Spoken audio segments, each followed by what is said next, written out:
Welcome in 98.5, the Sports Hub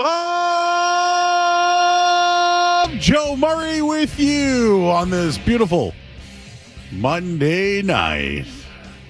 I don't know if it's beautiful outside, but you know what? You're all beautiful, including Skaz, who's here tonight, just Skaz and I, till 11 o'clock. And you guys on YouTube, just go to youtube.com/the Sports Hub. And you can chat right in. I read all the chats. We read them all. Feel free to join us. It's been growing at one point last week. So it's growing. We're not like 500 like the morning show or anything like that. But feel free to join us at 617-779-0985. You just heard there. Is there a quarterback competition? And I was on yesterday with Alex Barth, so I'm going to recap a lot of the stuff that we did yesterday and some of the stuff that happened today. But Patriots head coach Jerod Mayo isn't ready to name a starting quarterback. Meanwhile, Jacoby Brissett still considers himself the starter. So where are we at when it comes to our quarterback competition? And Jerod Mayo this morning mentioned 100%. We're still in training camp, which, by the way, ended today. We still have our preseason game against Washington, and once again, we don't have a starting quarterback right now. And when it's time, we'll announce that. But is Brissett number one? Could be. So could Drake maybe number one? Could be. We do have to see how this plays out. That's what Jerod Mayo said today.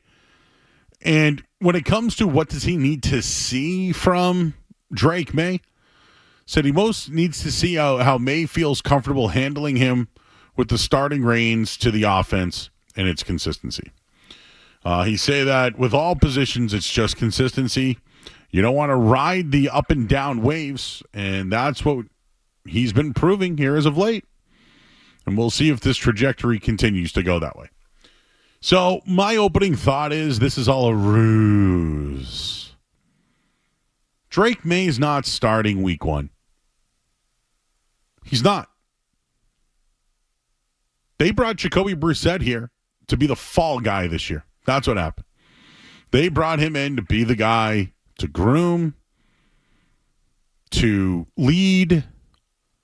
And with veterans, he's got a relationship with some of them, but it's not that Drake May isn't ready, and I've said that 1,000 times on this show.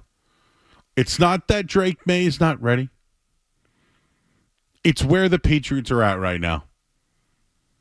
We'll get into some Elliott Wolf stuff coming up in just a little bit, but he seems to be really happy with the offensive line, and that's a joke. He's lying through his teeth. Absolutely lying through his teeth. Everything that's going on right now is sending a message to Jacoby Brissett. I said this after the preseason game. Brissett's the guy. And you know what? Don't fall for this, Patriots fans. Don't fall for it. Don't fall for it like you did with Brandon Ayuk or with Calvin Ridley or DeAndre Hopkins or whoever. Don't fall for this. There is excitement with Drake May. We would all love to see Drake May. It would be exciting. You would watch every game. It would give you reason to invest in the team. And we all know what Jacoby Brissett is. He's a backup quarterback in the NFL. That's what he is. And the Patriots have that guy right now slated in as number one. They won't tell you that. Oh, there's a competition, consistency, trajectory, all that stuff. Don't fall for it. It's Jacoby Brissett. And you know what? As a Patriots fan, you should even think, ooh, look at that schedule. You want Drake May going through that gauntlet at the beginning of the year? At Cincinnati, home against the Seahawks. Sunday Night Football versus the Jets. On the road against the 49ers. You want to just throw them out to the Wolves with all those defensive lines that they're going up against? They're hyping it up. They want there to be excitement. They want people to think Drake May has a chance. Don't fall for it. It's Jacoby Brissett week one. Here's a quote from Jerod Mayo. I would say Jacoby has played in this league for a long time. And this was him talking about being in the driver's seat for the starting job. And he has really earned the right, and I would say earned the respect of his teammates and also the coaches to go out there and move the ball. Now, in saying that, we came into this season like right after we drafted Drake at 3 with a plan, a development plan. And so sometimes I feel like, not that people are talking out of both sides of their mouths, but, we talk about he's developed here during training camp, but also why isn't he playing? And Mayo goes on to say, and like I said, we're going to stick to the plan. It may not be a popular plan, but we're doing what we think is right for the organization, not only for the near term, but also the long term. Talk about talking out of both sides of your mouth. What is it? Is Jacoby Brissett the guy that's respected, the guy that you had a plan for, and that you want to stick to the plan? Or is it what's best for the organization, the near term and the long term? We've talked about this a bunch of times. We've written about it at 985thesportsup.com. I don't know how to evaluate Gerard Mayo. I don't. But what I can evaluate is this. Is Brissett the guy? And when you talk about a plan, are you in charge of that plan? Is that why you're saying, well, it's an open competition, we'll see what happens? Don't lie to people. I just don't feel like Drake May is going to start week 1. You know what? Hell, I'd want it to happen. I'd want it to happen for the simple fact that we'd have a chance to invest in every week, discuss about his progression, or, man, once he learns this, or know if he's even got it. But you know what's best for the team? Not putting him out there with Vidarian Lowe and City Sow and those guys. And also throwing him to the wolves against some of the better teams in the NFL. If you had a plan, stick to it. My question would be for you, Gerard Mayo, what has changed? Is what changed Jacoby Brissett, you know what he is? Is what changed he threw an interception when he normally doesn't do that in a preseason game? What has changed? The team has given Brissett more reps than Drake May with the ones, and today it looks silly when you talk like this. It looks silly. You look silly. The Patriots look silly. This is the offseason with a brand new coach, new GM, new regime. And a coach who, again, when he says, well, Brissett's a respectable guy and everyone likes him and da-da-da-da-da-da, but at the same time, we got to stick to the plan. It's a popular plan, and we're doing what we think's best for the organization.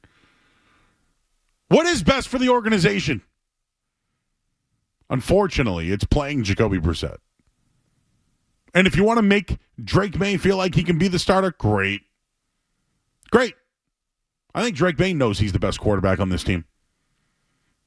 They also know the long term for the Patriots. They're scared. They know what happened with Mac Jones. And, I'll get into Mac Jones later on today.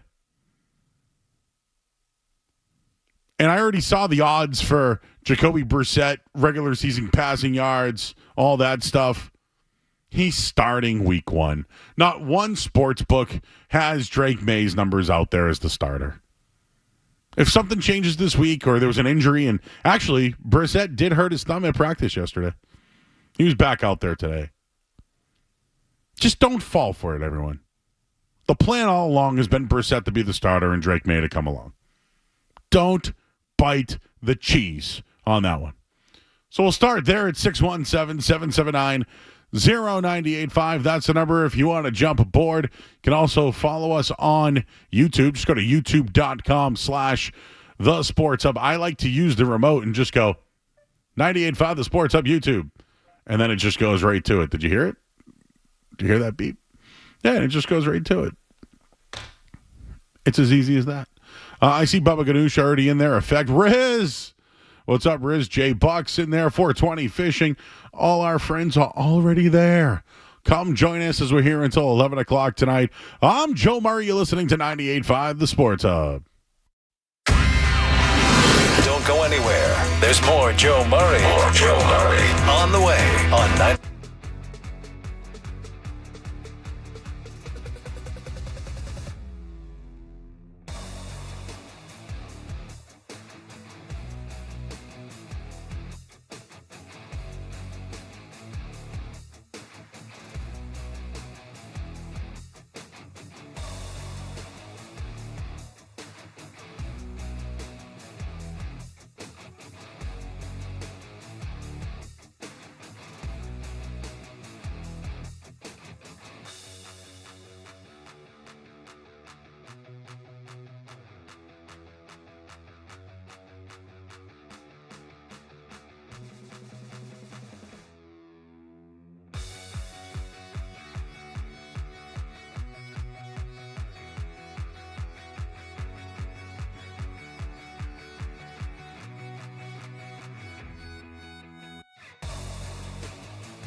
call them the Joe Murray pre-party. It's Felger and Maz afternoons right now. Joe Murray on the Sports Hub. Elliot, sort of related to that. Gerard indicated, actually he said, that part of the reason Drake only played 6 snaps in the first preseason game was because of the state of the offensive line. Isn't that an indictment on what you've done going into this season at those positions? Like, I mean, you went in saying Okorafor was going to be your left tackle. Owenu was the best tackle in free agency. Wallace would play left tackle. Not a lot of that stuff has happened. Which one of those hasn't happened? Well, I mean, we didn't see Michael Winning at right tackle until yesterday.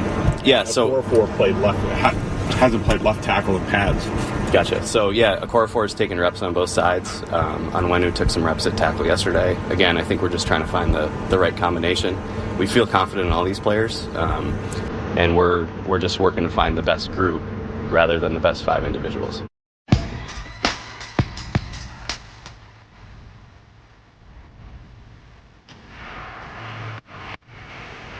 Back here 98.5, the Sports Hub. Sounded a little testy there, huh? I don't think we've heard Wolfie yet. Ooh, Wolf. I don't think we've heard the real Wolfie just yet. But that was actually Greg Bedard of the Boston Sports Journal asking him, so yesterday you saw, because it is funny, on Saturday, you saw Drake May work with the ones. You saw Onwenu at right tackle, who hasn't played there all summer, all camp. By the way, today was the last day of training camp. Just the last day of training camp. I had a hot take yesterday, and Skaz, you'll appreciate this. I'm not an ageist when I say this, but a lot of the old timers did not like my take. But I watch a lot of college football. I'm a fan of it, but I'll tell you this, the game is better to watch. People can disagree with me on that, but there's been some crappy NFL games. It's like some real bad ones. And I get it. Sometimes there's a college football game, Kansas versus, Texas Tech, that could be a 70-70 game. But here's where I'm going with it. Today was the final day of camp, right? These college quarterbacks have more time to develop and get ready than you can in the NFL. Like Drake May, the camp's over now. He's going to play this weekend, potentially, because Mayo said that everyone should play. And then what? He could ride the pine for a long time. And then when the season ends, he can't even work out with the team. So when someone says, the quarterbacks aren't ready yet, I push back at you because they've taken thousands of snaps in high school. Now, in college, sorry. Last year, Drake May probably took 600 live snaps in the season. How many do you think he took in practice or in the offseason or heading into the draft or the combine and workouts? This kid's ready to go. Now, he doesn't know the speed of the game. He still has some things to work on, the terminology and all that. Just don't tell me he's not ready. I can't take that anymore. I can't. And I've already given my take that it's the Patriots that aren't ready, so I'll stop saying it because they're just not ready. But, Skaz, nobody liked this one. Did you know that Drake May is yet to take a snap from David Andrews? Their starting center. And I'll go get the football if you want me to. I'll show you how a snap is done. But Drake May has yet to take a snap with David Andrews. So again, this is why I say don't bite the cheese. The plan has always been Jacoby Brissett to be the starter. Drake may be ascending. He may even look better, and the whole coaching staff may be like, oh, crap. But you got to stick to the plan. You're not playing Drake May because the Patriots are not ready. They don't have a left tackle. They don't have a premier wide receiver. They have minimal talent on the football field. And you don't want to hurt this kid early on. You don't want a J.J. McCarthy situation. And you certainly don't want a Mac Jones situation. So, this quarterback competition thing, Mayo will keep telling you, there's one. And you know what? It's to keep you interested because you know they're going to suck. But if Drake May plays, you'll watch every snap.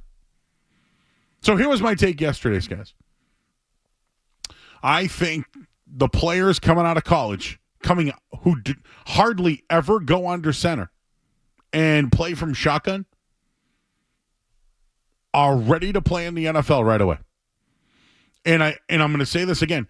Alex Van Pelt's offense doesn't cater to quarterbacks who are not under center. So, you would think David Andrews and Drake May would have at least had some sort of center exchange. You know, where's the hands? Where's the snap? Is it on the top? Is it on the lace? Is it on the other side? We don't know. They haven't given him the opportunity at all. At all. But from shotgun, clearly he's better. I bet you, I watched so many quarterbacks this weekend from shotgun. But Alex Van Pelt, they're going to be a running team this year. He wants the under the center for the play action fakes, for the hide the ball from the back to kind of get the linebackers to kind of take a step back or a step forward, whatever. Who cares? Look at what the Miami Dolphins do every single week. The two is out of the shotgun. You got guys shifting left and right, and they move the ball downfield. That's what they do. So they've, at least for a year, have married Alex Van Pelt. Or they've leased the car for a year with Alex Van Pelt. And this has been a topic of discussion all summer long. But, the talk is Drake May under center. Well, he's got to work on his footwork. Duh. Well, you give him some reps with the actual center. So stop telling me there is an actual quarterback competition unless he takes a snap from David Andrews. But, Scavs, what do you think about these quarterbacks out of the shotgun? I get it. NFL, you want to be under center. You want to be able to do certain things. But have you heard about the RPO? Have you heard about the RPO? RPO, RPO, RPO, R2D2. RPOs are out of the shotgun. This kid can see better from shotgun. The Alex Van Pelt offense might not be suited for Drake May, but shh, don't tell anybody that. Anyways, guys, your thoughts on these quarterbacks that only go from shotgun? Yeah, I think it's something that we've seen. I don't know the last 7 years from college to the NFL, just the progression of their offenses compared to the pros. It's weird. It's almost like the college offense adjusts and then the pro offense adjusts later to what the college offenses are doing. And so for Drake May, yeah, it's a learning curve, but he's shown us he has the ability, all that. I just still come back to, for me, it's not so much about Drake May and what scheme they're running and Alex Van Pelt's system and all that. For me, it's about the offensive line and the team around him. Are they ready to protect Drake May? And that's still too big of a question mark for me. So the scheme and stuff like that, yeah, obviously that's a big part of it, but I just don't think the team, the offensive line as a whole, is ready to protect Drake May and give him, the opportunity to succeed as a rookie starting quarterback. So I still think it's Brissett week one. I think that's been their plan all along. Van Pelt is a Brissett guy, so I think it would really have to swing in Drake May's favor for that to change. Are you biting the cheese? No, I've sniffed the cheese, Joe, but I'm not biting it. Yeah, it doesn't smell right? Didn't we talk about this? Don't you smell things before you eat them? Or don't you smell things before you try it out? Well, I think this is the difference, too, we've seen with Washington and Denver and Minnesota. They sort of changed their offense and built it to the rookie quarterback. Washington brought in a coordinator for Jaden Daniels. The Bears had been building their roster basically during last season for Caleb Williams. The Vikings were done with Kirk Cousins, knew they were going to bring in a guy, and they've kind of catered to the rookies. The Patriots aren't exactly doing that. They paid Jacoby Brissett and brought in an offensive coordinator for Jacoby Brissett. Alex Van Pelt may be good. He may be great at developing Drake May, but him and Jacoby Brissett have a relationship, have history. That's, I don't want to say that's why they're both here, but it's definitely a big part of it. So while you see other teams doing everything possible to help their rookie quarterbacks, put them in positions to succeed with the coaches, the playbook, stuff like that, the Patriots have kind of said, Drake May is going to have to come to us a little bit, and we're not going to go to him. So, yeah, it's all part of it, Joe, and it's all part of why I wouldn't start Drake May week 1. Okay, someone on our chat, if you want to join us in the chat, youtube.com/thesporthub. Someone just mentioned, Joe, all this talk about Alex Van Pelt. Could Alex Van Pelt be designing an offense to try to win this year with Jacoby? I would say yes. I would say yes, too. I would say that Austin Hooper is here because he's played with Jacoby Brissett. Alex Van Pelt is trying to get his next job. His job is to get wins, make his offense look good, and he knows that Jacoby Brissett can run his offense. He wants to run his offense. He doesn't want to run, an offense that's easier for Drake May or that accommodates to Drake May. Alex Van Pelt has an offense. He thinks it works. He thinks Jacoby Brissett is a guy that can run that offense. How does that affect Drake May? We're going to find out. He ain't playing. He ain't starting. Just telling you that right now. Don't do it. It's a rotten apple. Don't bite into it. We've all done it before. It's funny. Paul Perillo, a member of the Patriots staff, high-ranking or member of the Patriots organization. High-ranking member. He said, "Don't bite the cheese either." I believe him.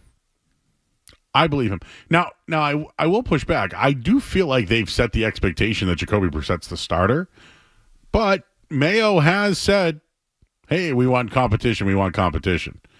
How can Drake May be competitive if he hasn't taken a snap from the center? Whew, almost let one slip there. That would have been an early drop there. Monday before 7:30. I almost said the bleeping center.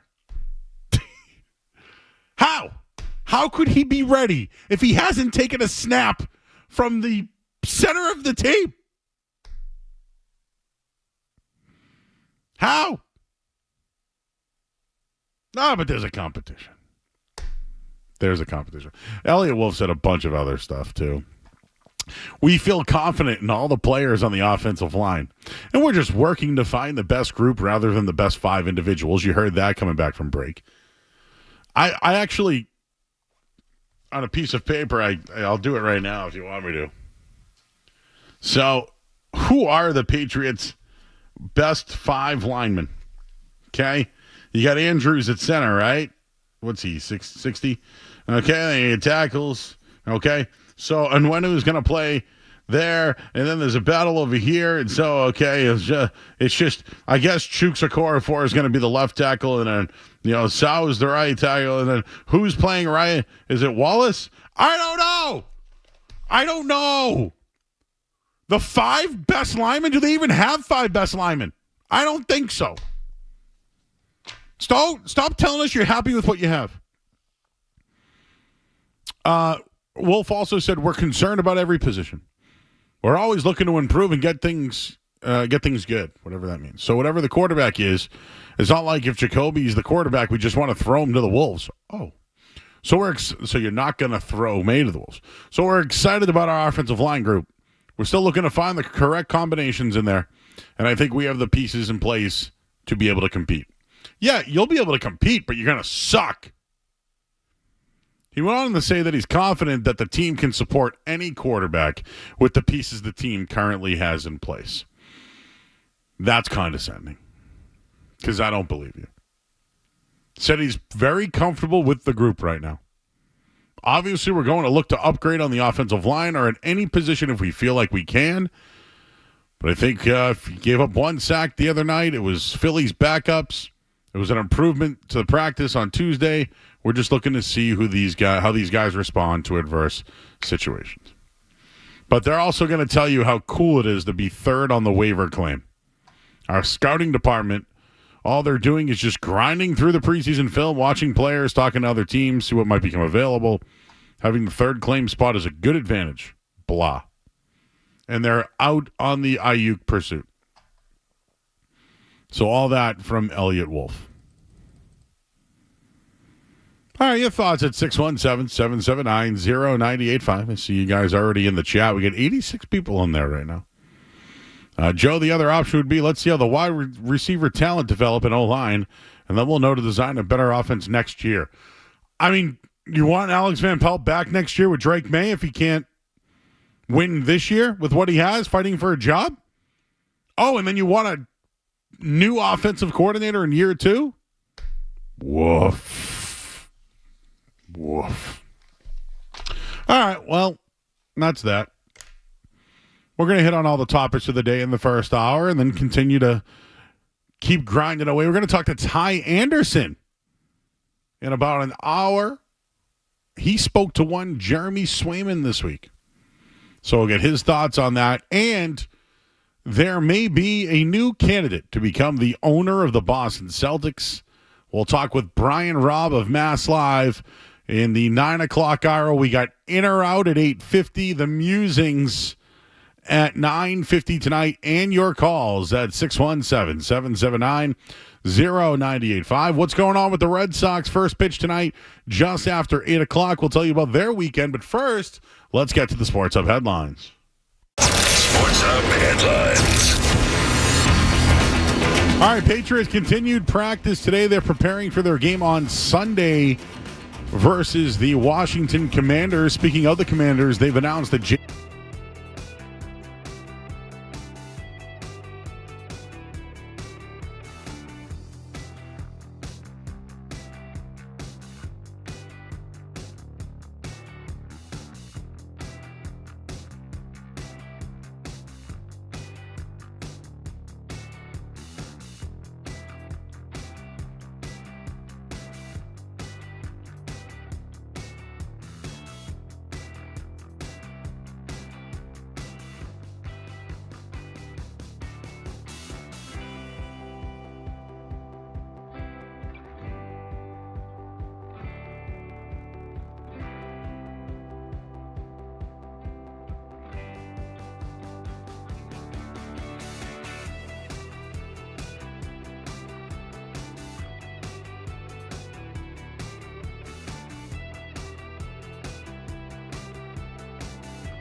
Everybody knows Joe. Just keeps getting better. Joe Murray on 98.5 The Sports Hub.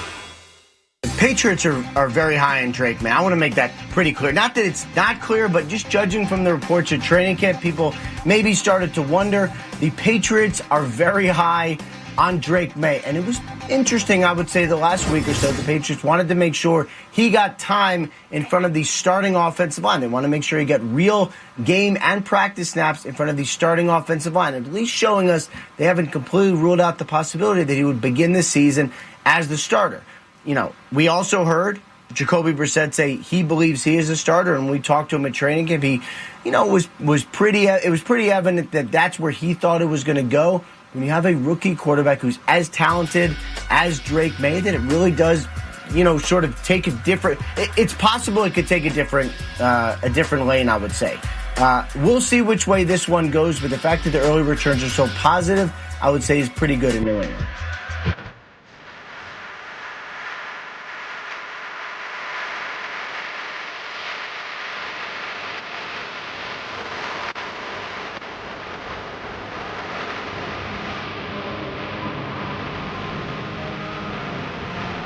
All right, back there, 98.5 The Sports Hub. That was Ian Rappaport. The Patriots haven't made a QB decision yet, but Drake May continues to improve. Duh!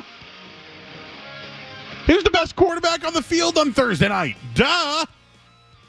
Doesn't mean he should play. Again, if you'd like, you know how many times I went to an event last night at the Kowloon, of course, right?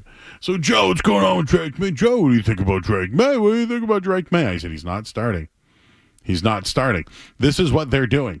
They're talking it up so you all talk about it and be like, oh, it's Drake May. You know, play Drake May. Yeah. There's a history of playing these kids early when the team isn't ready. Skaz went over this last week. Think about these teams that draft the quarterback first. They don't always survive, the quarterbacks. They don't. There was a couple of them that have. I was talking to Barth yesterday. He mentioned a couple of teams that it has worked with. But for the most part, when you throw a rookie quarterback into a mix with a bad line or no receiver or no running game, they get eaten alive. Eaten alive. And with this schedule that the Patriots have this year, not a good start. Not a good start. I'm sure the Patriots want to win right away. I mean, but Robert Kraft told you he doesn't care about the win-loss record. My take is stop telling people there's a competition. You have a plan. You're not changing. And if something changes, is it what's best for the organization? And I say no. So I would like to let Drake rake or, Mayday and all that stuff. Because I think the kid's the best quarterback on the roster right now. And I'm watching quarterbacks that are rookies all across the league light it up. Drake May right now is the best quarterback on the roster talent-wise. But with the way this offensive line is and how happy they are with Vidarian Lowe at left tackle, you all watched him. You've seen Vidarian Lowe at left tackle. You mean to tell me you're comfortable with that? Out. Your thoughts at 617-779-0985. We're also on YouTube as well. Mac Jones very close to winning the number 2 spot in Jacksonville. We'll get into that coming up in a little bit. I don't care about Mac, says Riz. David, let's see here. It's going to be many games before Jacoby gets hurt. Well, if Jacoby gets hurt, maybe Drake May is the guy that comes in for a few series and they work around it. Maybe there's a veteran ready to go. Bailey Zappi. I don't know. Ryan Tannehill. Maybe someone gets cut. P.J. Walker, who's been with Alex Van Pelt before. Just throwing out names. The defense I have for Alex Van Pelt with rookies is what he did with with DTR last year. And I want to say he struggled a little bit at times, Dorian Thompson-Robinson. But when he played, I mean, he pretty much kept Cleveland in games. So he played in 8 games last year. He started 3 of them. He went 1-2. He threw 1 touchdown and 4 interceptions. He was sacked 6 times. He went 60 of 112, 53%, 440 yards. He was a rookie last year on a running team. Not good. What will happen to Drake May if he plays right away? What would happen? Let's go. We gotta go. I gotta pull this thing up here. Also, Skaz, I know you pulled up some good audio, which I feel like is worth playing right now. But Tom Brady has been doing a media tour. I know he's going to be on Fox. He was there yesterday doing somewhat of a showcase before they actually call a game in a week or two.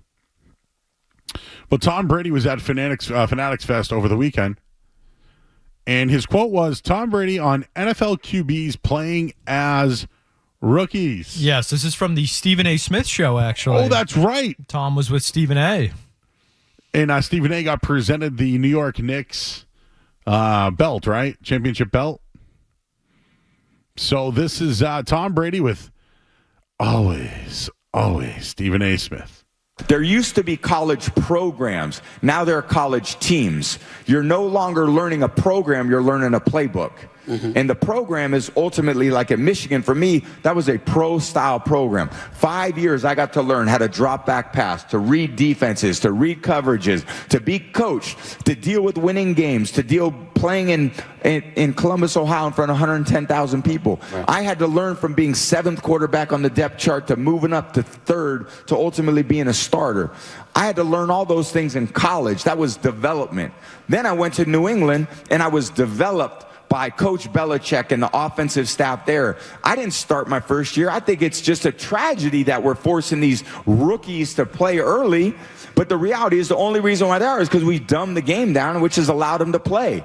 It used to be thought of at a higher level. We used to spend hours and hours in the offseason and training camp trying to be a little bit better than next year. But I think what happens is it discourages the coaches from going to deep levels because they realize the players don't have the opportunity to go to a deep level, so they're just going to teach them where they're at.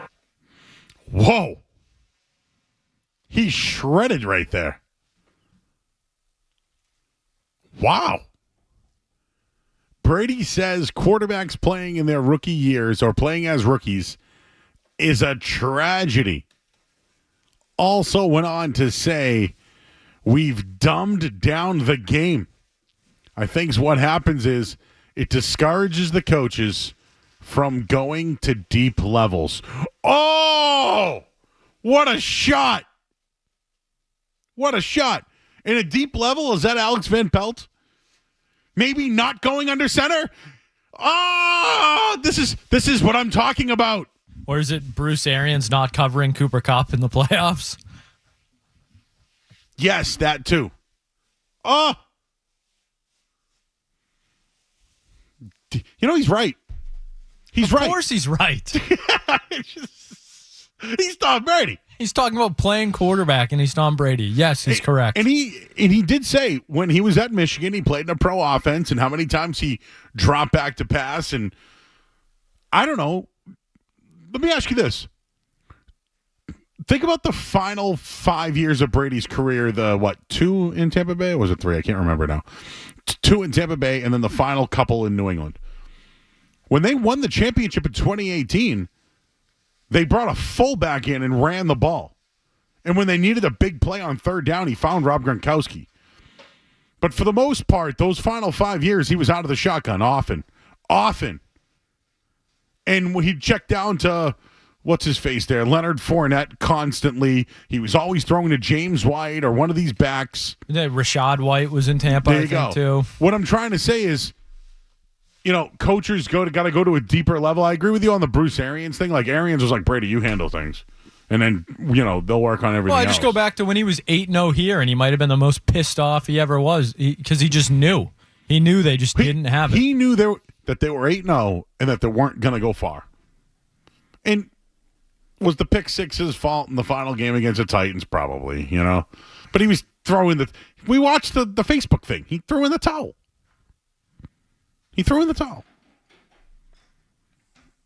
He's kind of blaming the coaches for playing rookies early on.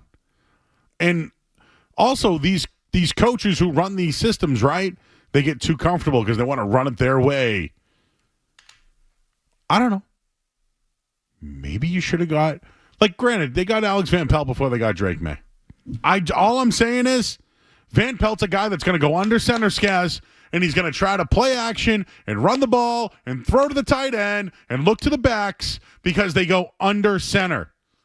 The way that quarterbacks play nowadays is out of the shotgun because if you want them to see the defense better, they do it from shotgun instead of under center. And all you old timers don't like it. And I love football. I understand that you have to be under center. I get it. But nowadays, you can still do different things out of the shotgun. We had a guy call in yesterday who coaches Georgia football at the high school level and says they hardly ever go under center.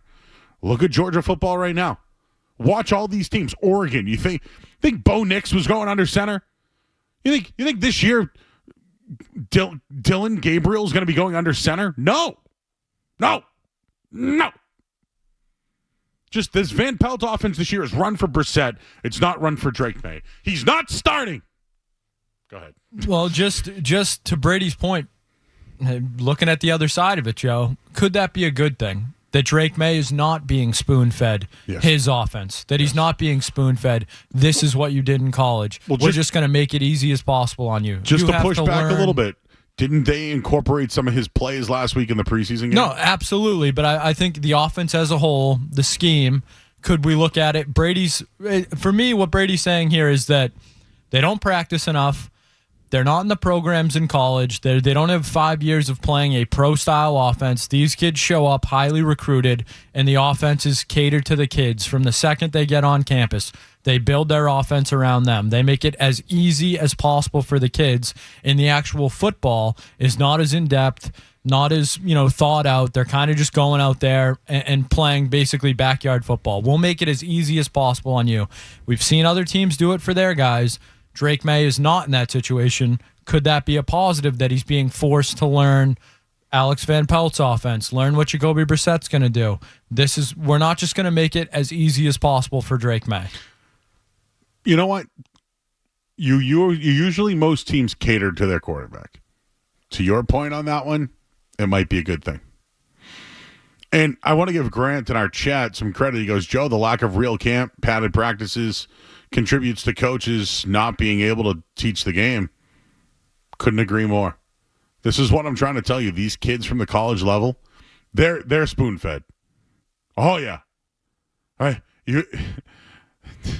did a podcast with Lifshats today, and he went on about Caleb Williams and how spoon-fed he was at USC. And oh, boy. Yep, they're spoon-fed. And yep, Bo Nix is going to play right away, right? And Jaden Daniels, and they're going to run the offense for those guys. But this is why I don't think he's ready to start right away. It's not that he's not ready. The Patriots aren't ready for Drake May. We'll pause there. We'll take a break. Thank you for joining us in the chat. In this hour of the Sports Hub is brought to you by our good friends, and they are our good friends. They're over at Valvoline Innocent Oil Change. Enjoy quick and convenient vehicle maintenance this month. Visit NewEnglandOilChange.com for 15% off your next drive-thru oil change. At Valvoline Innocent Oil Change, now open in Franklin, Billerica, and Peabody. I'm Joe Murray. The Red Sox, they play a series with the Astros. We'll do that coming up next here on the Sports Hub. More Joe Murray coming up on the Sports Hub.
battle off. I'll just leave it at that. Red Sox and Astros, 8-10 first pitch. Tanner Houck on the mound. Sox split the series with the Orioles. And they're back at it tonight. Patriots had their final day of camp. They are getting ready for Sunday's preseason finale against the Washington Commanders. Today, Washington announced that Jaden Daniels will be their Week 1 quarterback, while the Patriots still have not yet announced their quarterback. Headlines are brought to you by Safety Insurance, providing comprehensive coverage for your auto, home, and business. Ask your independent agent about safety. I'm Joe Murray, and next update is soon. If you've got the app, you've got Toucher and Hardy to wake you up no matter where you are. Or who may or may not have been to jail. Get the app. The 98.5 The Sports Hub app.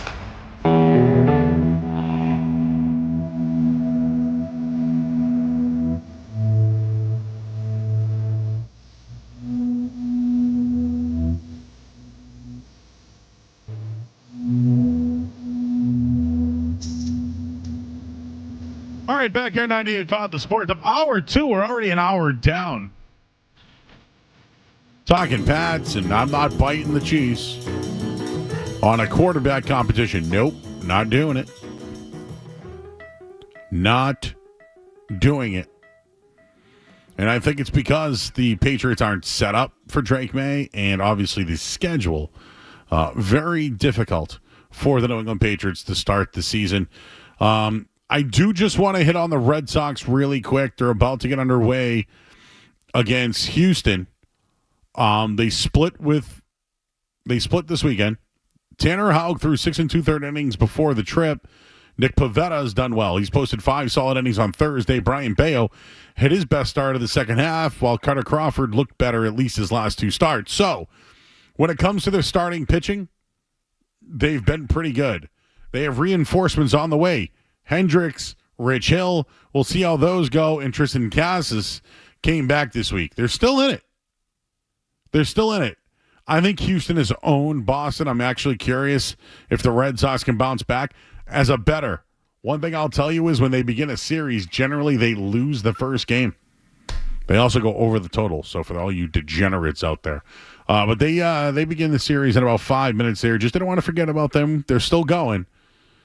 But they need to keep us interested for another 2 weeks, because if they don't, it is fully Patriot season and football season. 617-779-0985. I do want to get into the Matthew Judon stuff. But let's talk to Mike. He's in Leominster. What's going on, Mike? You're on the Sports Hub. Hey, Joe. I really appreciate taking the call. I could talk all night about what's going on in the Pats. I want to get right to the point. Offensive line, quarterbacks. I want to tell you what. It doesn't matter who you put behind center, because they're going to have to run for their life. Not only are you going to have to use your arms to throw, you're going to need your legs to get out of there, because this right under center garbage, it's not going to work. You're going to have to go shotgun. You're going to have to roll out, sprint out, waggle, anything you can think of, because it's not going to work. So that's my thought. I'd like to hear yours. Yeah, this is why I don't want them to go under center. I want them to be out of the shotgun so they can see the pass rush and use the quarterbacks that have ability to escape the rush and make good throws. Yes.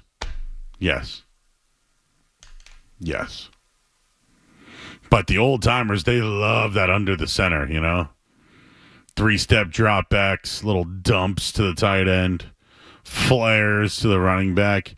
No, I want a guy that can see the defense, see the pressure, step up in the pocket, maybe look off a safety to look for a guy deep and make a big play. This league's about big plays, people. But nope. It's going to be Jacoby Brissett and his long delivery and the fact that he doesn't make mistakes, even though he did make one the other night. We're going to be the pressure to play Drake May is starting to boil a little bit. Tom's in Quincy. Hey, Tom. Joe, what's up, man? Hey, listen, this is going to sound pretty bad, but I look forward to all the money I'm going to make betting against the Patriots this year, because it really doesn't matter who's under center. And, I hope the best for Drake May and his development, but to be honest, the Patriots, regardless of who the quarterback is, they're not going to be able to score enough points to keep up with most of the opposition they're going to face this year. I mean, that was the problem last year too, right? Like the defense gives up more than 20 points, we're in trouble. So, I mean, I think Jacoby's going to break his leg by like week 4 anyways. I think they're going to have to keep Zappy as a Band-Aid and then maybe Drake may handle the end of the season. But this is going to be a tough season to watch. So, I mean, put your betting hats on Hey, Tom. take the – Tom, I got a question for you. What if it's Drake May who breaks his leg in week 4 and then they're stuck with Brissett? I would personally not put it – I wouldn't let that kid sniff the field until at least week 8. You got to figure out the O-line. You got to figure out, a lot of other schemes and stuff. And it's just too risky. I mean, the risk isn't worth the reward. We want long-term reward. Yep. You got to sit him. You got to let him develop a little bit. Yeah, he doesn't need to play to develop. He can be practice team quarterback of the other team. There's a lot of things they can do.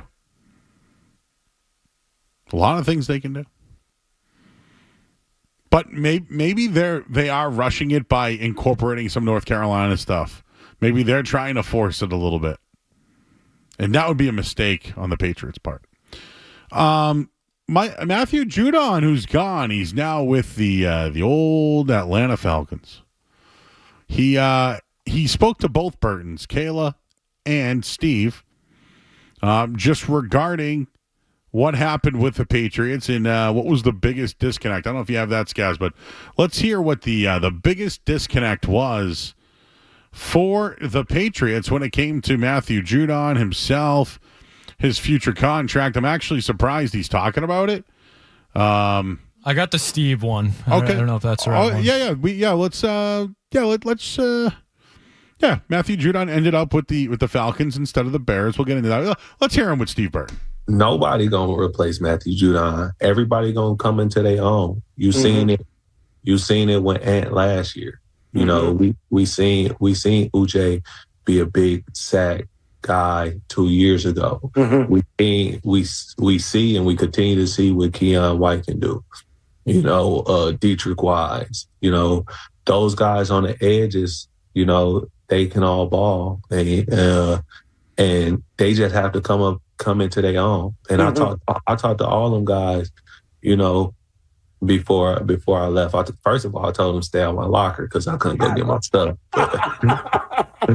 But I also talked to them about their career and the path that this sets before them. So is there going to be another Matthew Judon? Is there going to be another Matthew Judon? Guy who wears red sleeves and tries to recruit talent but can't. I'll say this. If you look at it game by game, take the injuries out of it, Matthew Judon was a hit. Like, he came over from the Ravens and made an instant impact, was a big part of the defense. Got paid, but you know what? That's who you pay for. Prime time players. They don't have that right now. He also went on to say they never sat down and came to the table. It was just always through text message or phone calls. So when he talked about a disconnect between himself and the Patriots, they never sat with the guy. They never sat with him to talk to him. No wonder why he was pissed. But you know what they did? They did him a solid. This from, Matthew Judon said he did not want to be traded, and he discussed how the Patriots will replace him. He said nobody. This came out from Burt Breer the other night, but when it comes to the Bears and the Falcons, it was the Patriots that allowed Matthew Judon to decide where he wanted to go. And I have to say that's doing him a solid. There were plenty of times Bill Belichick would send somebody to where? He'd send like Jamie Collins to Cleveland, Logan Mankins to Tampa Bay, guys to the Raiders, just crap teams when they didn't want to sign or play here. So hope maybe that bleeds through the league. Like, hey, if you don't come to terms with something, the Patriots will do what's best or do what's best for the player. Although maybe he wasn't long-term for the Patriots, I think he could have had a big impact on the team this year as a veteran and working with guys. Instead, they lose the $6.5 million, so they don't have to pay that.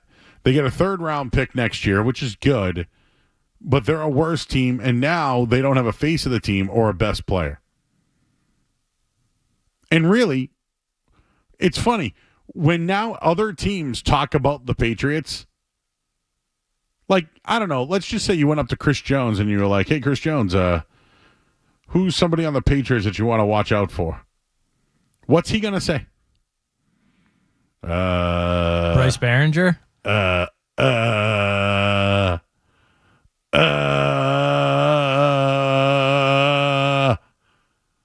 want to free the chicken lady. That's what he's going to say. Or, I don't know, just around the league, right? They play the Bengals week 1. What's the coach of the Bengals going to say? They're good defense. They got good players there. The offensive line. It's going to be like Belichick when he would highlight the punter. Exactly, Skaz. That's exactly what it's going to be like. Anyways, you can join us on the chat. Hey, Joe.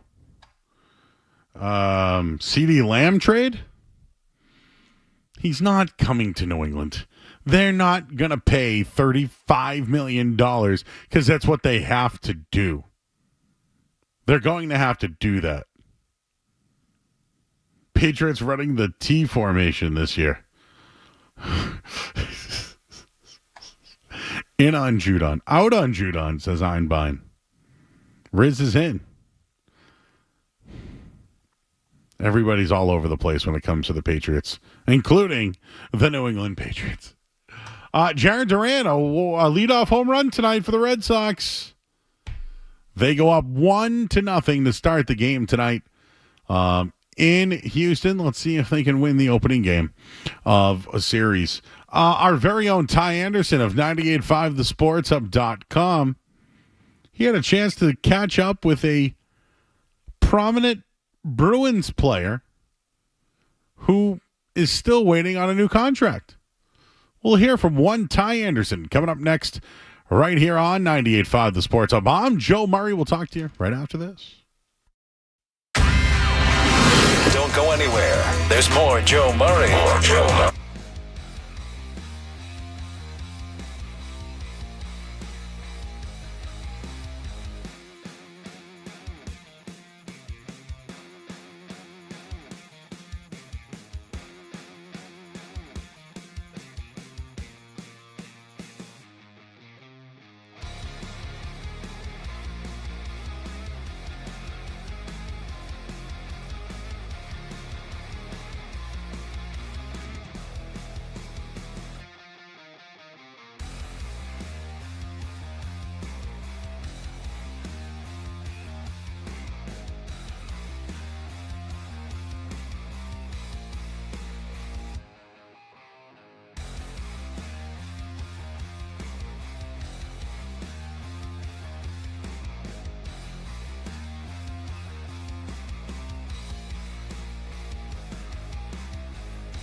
Felger and Maz are just his pregame. They've been getting wholesale deals for years. It's Joe Murray on the Sports Hall.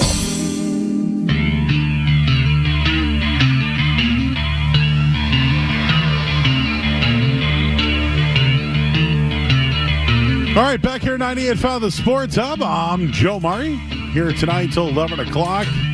Started with the Patriots and Drake May. Got into a little bit of Red Sox, who are up 1-0 right now after a Jared Duran leadoff home run tonight. Going to talk a little Bruins right now. We'll welcome in from 98.5 thesportshub.com and the Volkswagen Dealers Expert Hotline. His name is Ty Anderson. Ty, I feel like I haven't seen you in months. How are you, bud? I know, it's been a while. I think the last time we did anything was during the playoffs, probably. It's just, the off-season in the NHL now is really weird, where it's like the season ends, and then you have everything at once in a span of about 90 hours, and then it's just done until September. So it's kind of weird how they've staggered the off-season now in recent years. And so, yeah, we haven't spoken a really long time, it feels like. So something that's been a really long time is the Jeremy Swayman contract situation. Before you, I know you had a chance to talk to him, and there's a great article at 98.5thesportshub.com, but what gives the Bruins the ability to wait this long? I mean, clearly he's in good spirits about it, but how can they wait this long, and is it in the best interest of the player to wait this long? Well, I think for better or worse, the current NHL CBA, when you're an RFA, it's not like basketball or like the NFL where you just tender an offer sheet and then you can take that player. The compensation for a guy like Jeremy Swayman for the Bruins to not match the contract would have to be over $10 million a year. And the real question there is how many teams are looking for a goalie and paying that goalie $10 million a year. It's just not. There's not a large group of teams that can afford that, both in terms of the draft pick compensation and have to give up, and that player wanting to go there. One of those teams is off the board now. Montreal acquired Patrick Laine today, so that's $8.7 million, I believe. Patrick Laine added to their books. Now they can't offer sheet Jeremy Swayman. So the way that the league is run, RFAs don't have a ton of leverage. They just don't. And so for the Bruins, they can afford to be patient because and it's the off season, camp doesn't open for other months now, Joe. And there are other key RFAs in other cities that aren't signed. Look at Detroit, Mo Sider and Lucas Raymond still unsigned. Look in Seattle, Matty Beniers, Hingham kid, number 2 overall pick, still unsigned. So, there's a lot of players, like key players out there that are still unsigned. Marty Natchez, one of the Hurricanes' top RFAs, just signed like a couple weeks ago. So there's just not a big push for these guys to get signed until training camps open. You go back to 2017, David Pastrnak, didn't hold out. That's not the right way to say it, but they didn't come to terms until the day of training camp. So this is just kind of how this goes. And it's really because RFAs don't have a lot of leverage in the current NHL CBA. Well, you figure Jeremy Swayman might have some leverage, right? They just, traded, obviously, one of their better Vezina winner this offseason. Korpisalo is going to be the backup. So I feel like he's got a little bit of leverage. Again, I know that he's a restricted guy, but you had a chance to catch up with Jeremy Swayman. He's trying to get into better shape this year. He likes to be a cyclist, and I know he's done that in Alaska, but he did it locally here in Southie. What about some of the training did you learn, and what kind of spirits is he in at the moment? Well, first of all, working backwards, he's in great spirits. He's not bothered by any of this, and it's been really interesting. Jeremy Swayman's kind of become the mayor of Boston.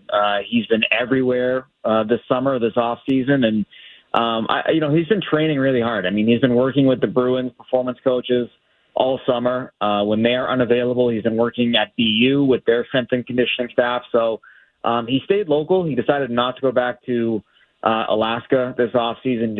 He decided to stay here just because this is where he thinks he can get the best training both on the ice and off the ice.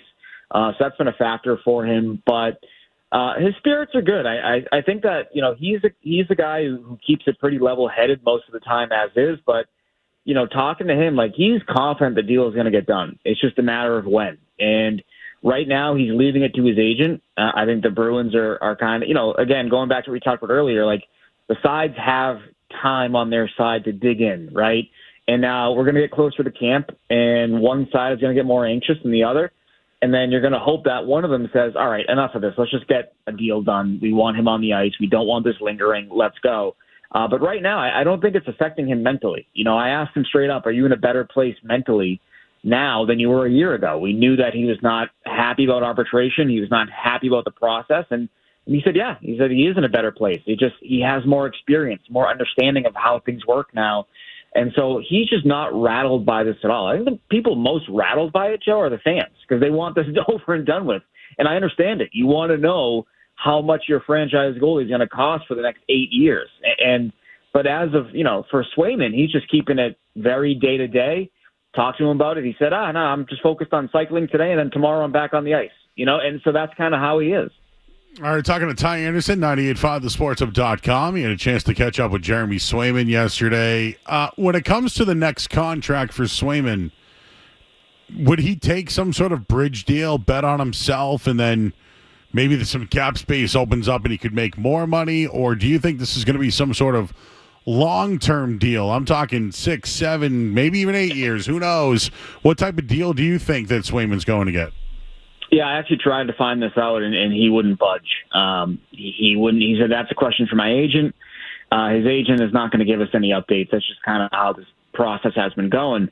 That said, I think he's going to want a long-term deal, and I think the Bruins would be wise to try to get that long-term deal. I think that last year was a challenge for him, and it was a challenge issued by the Bruins, where they said, hey, if you play well, we'll deal with the consequences of that. We'll pay you.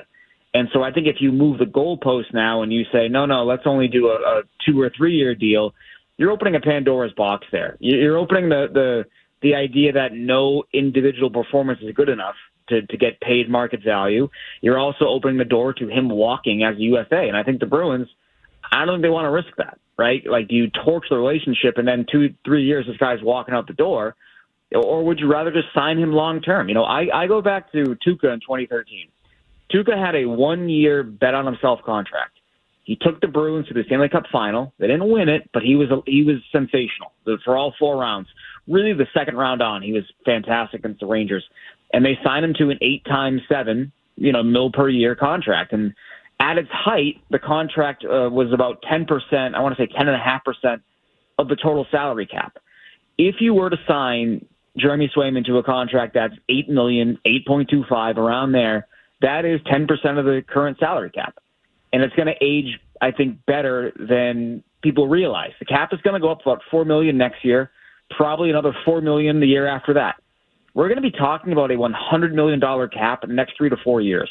And so really this contract is about getting it, for the Bruins standpoint, is about making sure that it ages, appropriately. And for the Swayman camp, it's about making sure it ages so that's not embarrassing and he's getting a ridiculously low number by year 4 of that contract should he project as a top 5 goalie in the NHL. And so that's been the hard part here. But, the way the cap is going, the way that Vegas and Seattle have printed money, the TV rights deals, like the NHL salary cap is in a good spot moving forward, according to people that I've talked to within the league and outside of the league. So it's really about, nailing down what this contract is going to look like in 3 or 4 years, I'd say.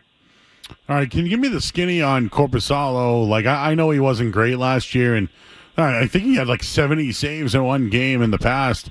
What's the deal with him, and do you think he would be a quality backup for the Bruins? Yeah, so the Bruins think they can fix him. What I would say is that it's probably their tallest task yet in terms of fixing a goaltender. You look under the hood there, and he struggled a lot from distance. He struggled a lot on the first or second shots of games. The Ottawa Senators as a whole allowed a goal on the first or second shot of the game over 20 times a year ago. That's once every 4 games, and he was a big part of that. So, but if you go back to him in L.A., he had really good numbers there. Now, what I would tell you about that, though, is that L.A. was one of the best teams in hockey in terms of limiting high-danger chances, limiting shots against, quality looks against. And so the Bruins were not that team a year ago. I think people think of the Bruins and they think, okay, Pike defensively, really strong, in their own end, but that wasn't the case a year ago. The biggest difference, though, was that Linus Ullmark and Jeremy Swayman were saving those high-quality looks. And so the Bruins got to get back in the defensive lab. They got to limit their chances against. And if they do that, Korpisalo has a greater chance of rebounding from what he was a year ago. I don't think he can get much worse, but if he doesn't rebound, that's 4 years at $3 million per. That's crazy. And so I've said this before. I've written it before. I'm annoyed that they didn't get more for bailing out Ottawa out of one of the worst contracts in hockey, particularly at that position. But that kind of is what it is, and now it's on the Bruins to repair him. And can they do that? I mean, they repaired Yaroslav Halak when he looked pretty brutal on Long Island. So they can do it. It's just there's a lot riding on this, and I'm really curious what happens here. Do they ride 3 goalies out of the gate? Because Brendan Bussey does need waivers to go down to Providence. So do they keep him? Do they make it a fair competition in camp where if Korpisalo is worse, do they waive him, knowing that no one's going to claim him, and you can try to repair him in the minors? That's an option as well. So I think right now it's a complete unknown until training camp happens. But would I be surprised if he still stinks and you got to waive him? No, I wouldn't, because I just think that there's more than just a bad team. I don't think Ottawa was as bad defensively as people like to think. I think it was their goaltending that undid them last year. Ty, I feel like the Bruins are slow. I feel like they lost some speed. DeBrusk probably was one of those guys. Is Lysell fast? Are these guys? Are they going to be a speed team this year whatsoever? Are they going to play that big style? Because I feel like they lost some speed. What are your thoughts on that? Yeah, they definitely lost some speed. If Lysell makes the team, he's got some wheels. He's got a good motor to him. Merkelov's another guy that I think his skating can get a little bit better, but if it does, he can accelerate pretty well. I think that you look at their bottom six and a guy like Max Jones, I don't think that he's going to score, but he moves with pace, moves with energy. They definitely got slower, Joe. I mean, they lose DeBrusk. They trade Lauko, another guy with some wheels. They bring in Nikita Zadorov, who's 6'7". He's not exactly fleet of foot. He's a good skater, but he's not quick necessarily. So I think they've lost some speed. But if you look at their roster, their complexion, they're a much rangier team. They're longer. And so if you don't have the wheels, I think being longer and having that wider, reach and wider, stick radius, that'll help you make up for that. But no, they need some speed. Their most glaring weakness right now, Joe, is the fact that they don't have a natural winger that you would say to put behind David Pastrnak right now on that right side. It's going to be Lysell. It could be Frederick. It could be Geekie. But those guys aren't, that's not a second-line right wing. So that might be their biggest need, scoring and speed. And we're going to see how it looks here. But I do think, they lost some speed for sure. It's just about who plugs that hole, because they got some guys that could be options there, but they got to prove it first. All right, and I just saw a report that the Bruins are considering extending PTO offers to Blake Wheeler and Kale Yamamoto. I didn't even know Wheeler was still kicking around. Yeah, so that's, Wheeler was a guy that they were interested in a year ago, and he chose the Rangers over the Bruins. I had heard from some people that they actually offered more money than New York. I don't know how accurate that is, but they didn't have a ton of money to offer, so, how much could it have been? Were they offering Wheeler the JVR contract before, JVR signed? It could be an option. He's coming off a pretty serious knee injury, but he can play the left and the right side. Kyler Yamamoto is a guy who would address some of what you're talking about. Quick, not a great scorer though at this level. So that'd be an interesting call. But no, they got to bring in some PTO guys. There are still some guys out there, some guys of note, some guys of interest. And with PTO guys, we saw this last year with Heinen, right? They're going to be cheap. And so if nobody grabs a hold of the spot we're talking about, that top six right wing or, a third line opening, whatever the case may be, if nobody grabs that, then your PTO guys are kind of, that's who you bring in to challenge those players and say, are you ready or not? And if you're not ready, you got nobody to blame but yourself. And so I like the idea of taking a flyer on a PTO guy. I think they all have warts. That's why they're PTO guys. But it's an avenue they should explore because, A, they're cheap. B, you might be able to juice up their value and either parlay them into a trade or, You get something out of them. So I think that is an avenue to explore. There's another guy, as far as I know, he's not signed anywhere. Max Pacioretty. That's a guy that I'd take a chance on if he's willing and able. I mean, when he's got health issues galore, but when he's out there, he's productive. So that could be an option as well. He's got a great shot. If you can bring that guy in, just take a chance on him. I'm not against it. So it's an avenue they should, and I think they will explore between now and the opening of the camp. All right, tell me about that Jif peanut butter and chocolate. How was that? Oh, it's unbelievable, man. It's unbelievable. It's like changing my life. I every morning I have, a banana and I have like some peanut butter with it or something, but they got this chocolate peanut butter now, and it's unbelievable. It's like the greatest purchase I've ever made in my life. It's only like $4 or $3.50, whatever it is, but it's great. It's been a game changer. I had it, and then I went back to regular peanut butter, and I was like, oh, I don't like this. I gotta go back to the chocolate. So I feel like I've been converted to the dark side now, and you're going to see me in the gym more now. As a result, I feel like every night I'm going to have to be there for 2 hours instead of 1. So it's worth it, but it's a dangerous game, Joe. Are you a spoon or a knife peanut butter person? Knife. Spoon, I end up having to grab another utensil or use my hand. That's gross. You got to be a knife guy, I think. I saw that. I'm somewhat interested in the peanut butter and chocolate. You're right. That with a banana. Oh. It's the best, man. And I'm sure it's great on ice cream. I'm sure if you dip a cookie in it, it's great too. There are a lot of options with it. It is not a one-trick pony, which is what you want out of peanut butter. It's got to have to be multifaceted. It's got to be your utility player of in the cupboard for sure. All right, he's Ty Anderson. Great story on Swayman, man. I was here with Alex Barth yesterday, and I was like, hey, you want to talk a little bit of hockey here? And, so good stuff there. When I can't do the Drake May stuff anymore. I just can't. I don't blame you. He's not going to start. Just stop teasing. I'm not biting the cheese on this one. I'm just not doing it. Maybe I should get a take from you. I don't think he's going to start week 1. What do you think? I don't think so. I think you want him ready to start by Halloween. I think that's best case scenario for me. I just think that there feels like there's an element here of almost doing the same thing over, or it's like, oh, well, Mac Jones was great, better than Cam Newton. It's like, okay, well, that's a low bar. Just because you're better than that guy, does that mean you're NFL ready? I don't know. And that's kind of I want to be patient here because I feel like the last guy, we were either too patient or not patient enough, and it stalled the development. So you're playing the long game. It's all right. I don't think Drake May is the difference between, 5 wins and 10 wins. So just play the long game. It'll be worth it at the end of the day. But here's the thing, Joe. None of us here in Boston are used to a rebuilding team. Mm-hmm. Even the Cam Newton and Mac Jones teams tried to win. They didn't try to rebuild. We are not used to this, but this is where they are right now.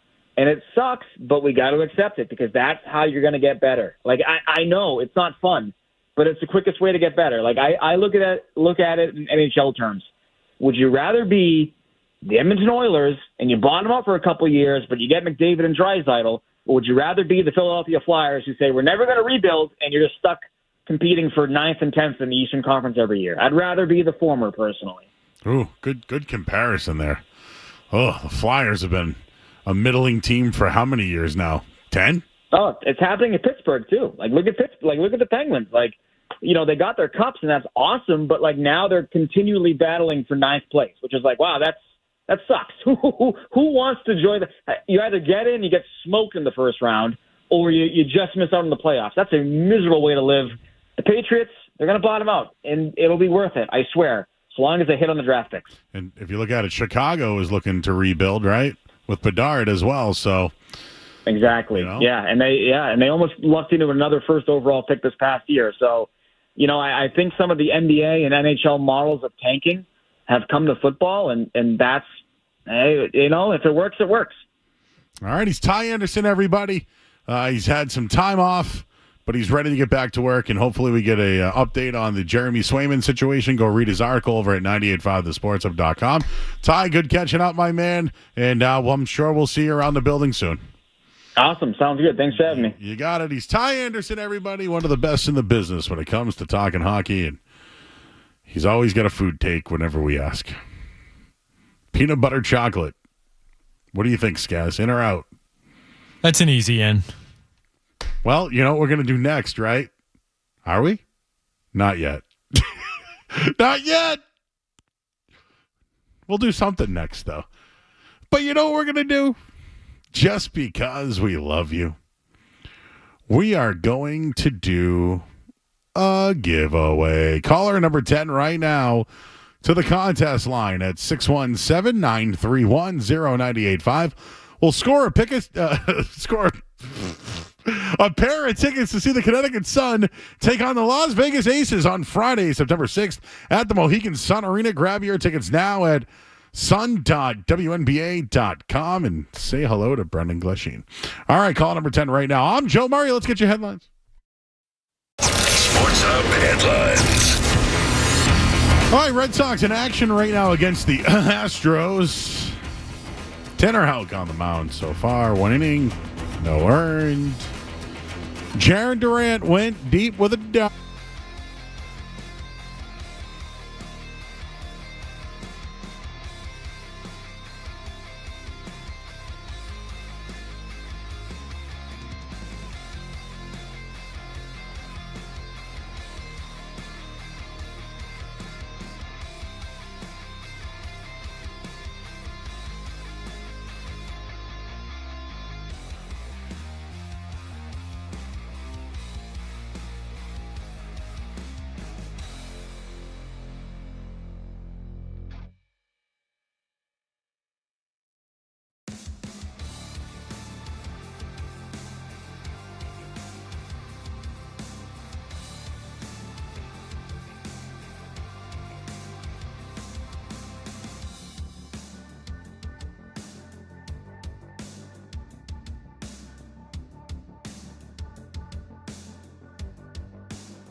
Jones turns and throws for the whole thing, and he's boom!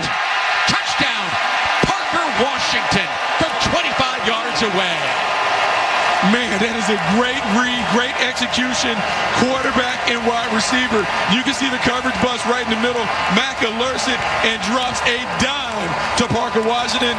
So right now, Brian, we've seen it. The stars of training camp have not only been able to do what they've done in practice, they've done it in games. If you're the coaching staff, Parker Washington, Tank Bigsby, Mac Jones, man, what a trio. They have played well this preseason.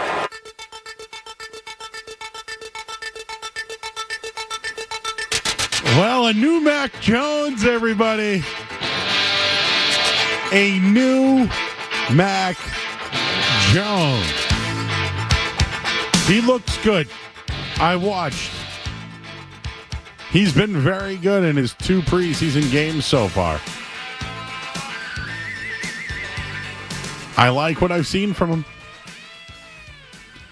Let me give you some numbers. When it comes to Mac Jones in his preseason. 2 games, he's 25 of 34, 308 yards, 2 touchdowns, no interceptions. His passer rating is 120. And C.J. Beathard got hurt. So now Mac Jones is the number 2 in Jacksonville. Here's my take on it. You ready for a take? I'm overreacting a little bit to Mac Jones' performance in the preseason.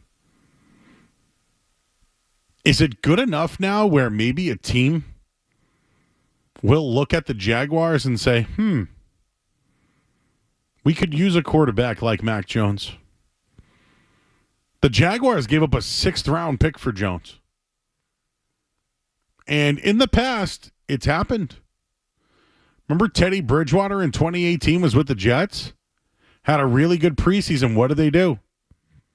Traded him to the Saints because Drew Brees missed some time, if you remember.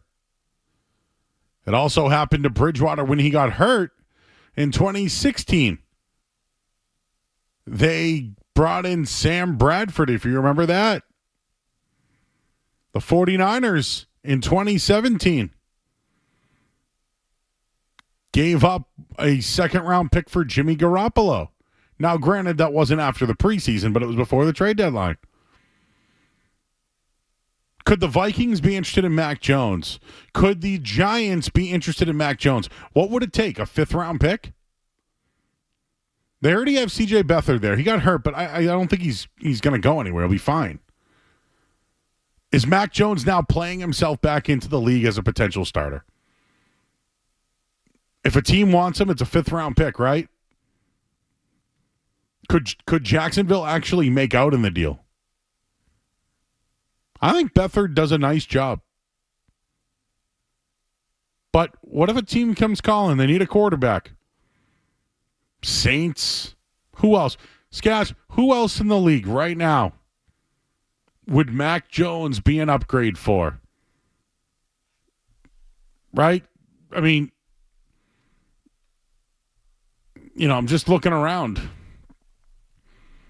Where could he be a better backup? Or where could he start? Obviously, the Raiders have named Gardner Minshew their new quarterback. Arizona, maybe they don't want Clayton Tune. Could they want Mac Jones? Could the 49ers not want Josh Dobbs? Could that happen? I'm just looking around. How about Tampa Bay? Is there a team out there that would give up a 5th-round pick? The teams I'm looking at are the Vikings and the Giants. Drew Lock got hurt earlier in the preseason, remember? Daniel Jones sucks. 2 interceptions again this weekend. I'm just playing the hypothetical here. Could a team be interested in Mac Jones giving up a 5th-round pick? Your thoughts, guys? My immediate thought is no. I'm done with the Mac Jones. I'm done with the Mac Jones experience, but I don't know. What about the Panthers, Joe? If you want to play the game, Andy Dalton, would you rather have Mac Jones or Andy Dalton as your backup quarterback? Well, you'd have 2 Alabama quarterbacks if he comes in with Bryce Young. Yeah. See how well that's worked out. Would I rather Dalton or Mac Jones? All right, what about Tennessee? Would you rather have Mason Rudolph and Malik Willis as your backups, or would you rather have Mac Jones? On that team, Mac Jones. Woof. If anybody's in the Mac Jones market, you're in the Wolf market. He's damaged goods. Is this, good for him? I guess it's preseason. The Jaguars have good weapons. They're a solid team. He's going to look all right at times. I'm not the Mac Jones, experience. What if Mac Jones does play well? It's a bad look for the Patriots, right? Like, what if the Giants are like, we'll give you a 5th-round pick for Mac Jones, and he beats out Daniel Jones? You don't think Brian Daboll's loving the Daniel Jones experience? He is dating Kay Adams, though. Is that true? Who? Daniel Jones? No, Joe. I don't think that's true. That's not true. Can you look that up? I'm gonna go out on a limb and say that's not true. I think you should go look it up. Just do a Google search and tell me what comes up. And again, I don't care who's dating. But when you suck and you do get, Kay Adams, I got to give you a little bit of props for that. But Daniel Jones does have a lot of money. So maybe there's a little bit of something there. Plus New York and his beard and all that kind of stuff. What do you got for me? Yeah, it was not true. It's not true? No, I think she made a comment about his beard or something, and the internet ran with it. Okay. You can't believe you read everything on the internet, right? No, dude. No. No. All right. Well, good for her. Hey, guess what we got coming up next? What's it gonna be, McFly? Are you in or out? We'll do it next here on the Sports Hub. What's it gonna be, McFly? Are you in or out? More Joe Murray coming up on the Sports Hub.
Midday, Joe Murray gets you right through the night. I actually spoke with women today. On the Sports Hub. Are you in or out? Gotta know without a doubt. I'm the one you need for a dirty deed. I'm the best. Success is guaranteed. In the 60s. So that's what someone just said in chat. In on that. Other restaurants should do that too. You know what I miss? Burger King used to have these chicken tenders. Now they're just nugs. What happened to the tenders? I think somebody used to do chicken selects. Chicken selects McDonald's. Those were great. Oh yeah, when I worked there, they had them. That was like 1998. Oh yeah, chicken select. The thing, they came different. So the nugs came in a bag, all frozen. You pop them in. The selects came in like a special bag and were already battered. They were still frozen, but chicken selects were so good. You know what else McDonald's had? A nice grilled chicken sandwich. You put it on a grill, flip it twice, bing, bang, boom. Oh. Sliced? No, not sliced, but a little. Used to put Caesar dressing on it. Oh. But there's a lot of places that used to make something and there's no longer on the menu. That's a shame. But I am in on Taco Bell doing this, and you know what? There should be retro everything. Like they should just have like a retro menu someday of things. In. Yeah, I thought that might be an easy in. All right, Joe. Since people too random, we'll head to sports for this one. One gold medalist, Noah Lyles, he's been on somewhat of a media tour before and after the Olympics. He's calling out NBA players, NFL players. Apparently, him and Tyreek Hill have been going back and forth. Joe Murray, would you be in or out on Noah Lyles racing Tyreek Hill? I'd be in, but you know what? I think Tyreek Hill would lose. Yes. We're talking about a natural sprinter. Guy won the gold medal at the Olympics in the 100-meter. On clay. Tyreek Hill runs on grass and turf. And Tyreek Hill was he was a track athlete back in the day, but he was not Noah Lyles. This is the fastest man in America. He's the fastest man in the world. The 100-meter. Do you think Usain Bolt can still run? I'm sure he's still quick. He's probably not, 9.7 quick or whatever he was at the time. Like Tyreek Hill could pull a hammy. Yeah, how do you think the Dolphins feel about this? Out. I'll say this: I've watched some people like if they had 8 guys in a race, 8 of them, not just the 2 of them going at it, he'd finish with the pack. But this guy is the fastest guy in the world. So, would I want to see it? Yes. Do I think? Would I bet on Tyreek Hill? Hell no. You ever seen the old clip of Gretzky racing against Pele? I've seen that, yeah. And he just smokes them all because he was younger. And I'd like, let's bring something like that back. Let's get all the athletes together and just race. Let's see who's the fastest. Why not? Oh, I'm in on that. Something that we're not going to get into in or out, but I put it in Slack twice today because it made me think. So I've played flag football before. I played 8-on-8 and 5-on-5. And they're thinking about the 2028 Olympics. So I'll ask you this one, Skaz. Would you be in or out on professional athletes playing flag football at the Olympics? I'd be 100% in. You want the best players at the Olympics, right? The quarterback there being a little upset about it? Is that what you're talking about? The flag football quarterback was saying they got to earn it? Yeah, so hear me out. Just hear me out for a second. There are people that are the best flag football players in the world that might be in the NBA too. Listen, you give Patrick Mahomes a week, I think he's starting for the Olympic football team, Joe. I am not saying that. What I'm saying is there are people that are excellent at rushing from 6 yards back as opposed to an NFL player going up against a lineman getting in the backfield. How about that comparison? I don't think you're getting your typical NFL lineman. You're going to get a bunch of corners, linebackers, stuff like that. Yeah, you're probably going to get the more versatile players. You might get a wide receiver that's tall, that can fly. Who's the kid on Florida State last year? What's he doing? Keon Coleman? He wasn't like no. The one that he was like 6'7", 6'8". Oh yeah, yeah. They get that guy out there. I know. He'd be able to block down every pass too, which would be great. Okay, would I like to see the NFL players? Yes, but if we're talking flag football team, I'd like to see the flag football team versus the NFL team and battle it out to go to the Olympics. How about that? How about that? In. Anyways, that wasn't part of the thing. All right, Joe, we'll head to another food item because why not? Doritos have launched Safe for Space zero-gravity chips that come in something that looks like a Pringles can almost, Joe. So we know what happens when Pringles cans get involved. But Joe Murray, are you in or out on the zero-gravity Cool Ranch Doritos? So first off, I like Cool Ranch over nacho cheese all day. Let me just start with that one. But it's a zero-gravity Doritos. Yeah, they look like bite-sized almost, like miniature Doritos. The can actually looks like an energy drink. Yeah, yes. And it does look like R2-D2. The mission is a testament to our commitment to delivering bold experiences and flavors even in the most unexpected places. These are just Dorito minis. Yeah, that was my first thought, too. They look exactly the same. Know what they look like? You know, at the factory when they break a Dorito? They must have like a little pit for that. And then they're just going to put the pit in the Pringles cans and put Doritos things on it and go, these are for the astronauts. Doritos shake. It's the shake from the Doritos. Yeah, exactly. We used to buy a big pound of weed, right? But we would get, what do you call that, spaghetti strainer, right? And we'd put a big plate or a bowl under it. So when you had all the weed in there, at the bottom you get all the shake. We used to put that in a Folgers Crystals cup. The Dorito Gravity Cool Ranch is whatever is the bottom of the bag sift. That's what it is. So you know what? I'm out. Just sell me the Doritos with a cool label. Don't tell me that they're for the environment or for aerospace. Just put a cool design on it and send me on my way and I'll eat them. I don't need you to sell me that I can eat it in space. Oh, and I even see the Dorito in a seatbelt going up in a rocket ship. Out! All right, Joe, we'll head to the movies for this one. From Jonah Hill and Kyle Mooney. Jonah Hill producing, Kyle Mooney directing, I believe. They're releasing a movie called Y2K, New Year's Eve in 1999, the last party before Y2K.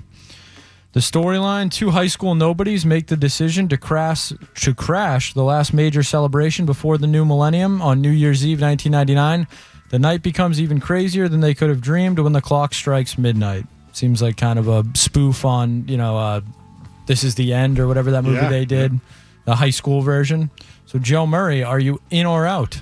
So I'm in, and I know where I was in 1999. You got to understand, banks, things, they weren't ready for this.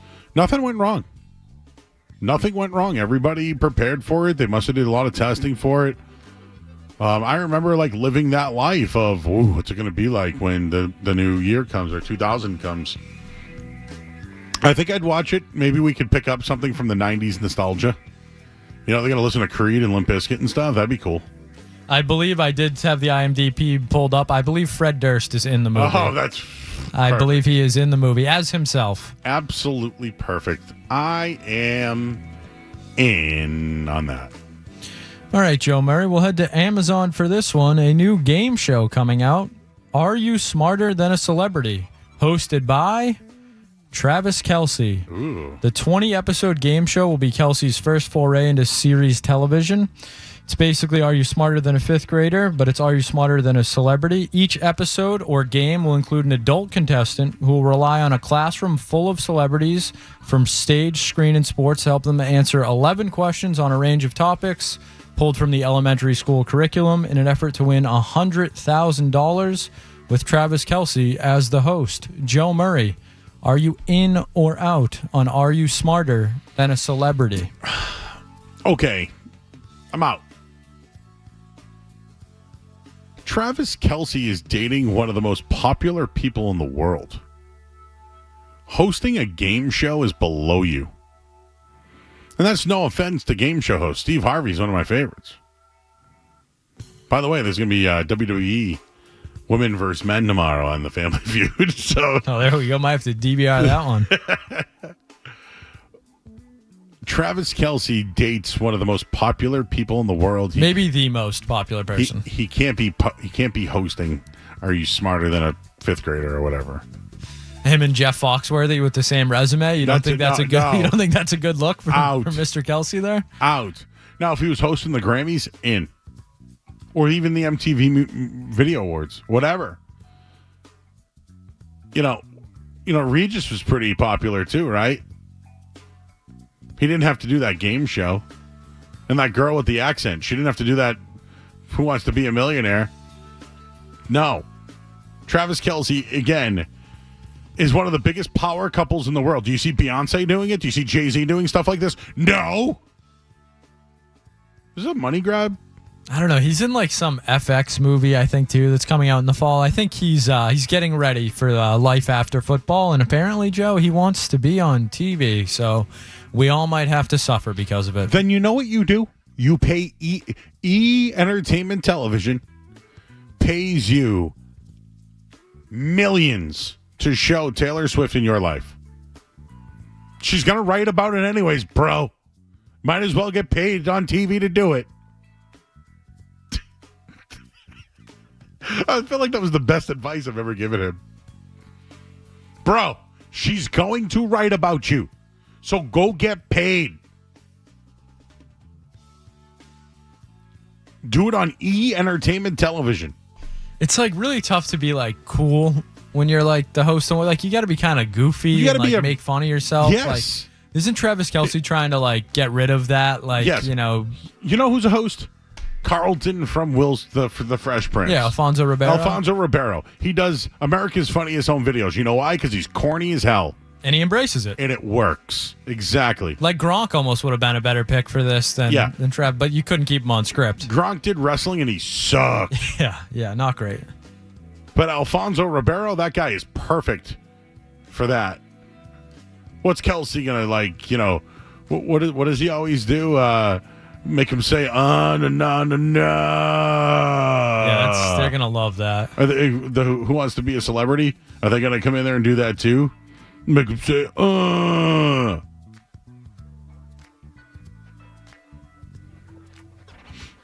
Madone. Ryan and Malden's in the chat. He's talking about The Sopranos. Oh, Madone. Where are you at on The Sopranos right now? Season 3, Joe, what did I just see the other day? Junior, not doing so great. Is Bobby with him? Bobby's father just did a job and it didn't end so well. Was Bobby's father Paulie from Rocky? Oh, I believe so, yes. Yes. He had a tough go of it. Short stint in the show. Yeah, short stint. Yep.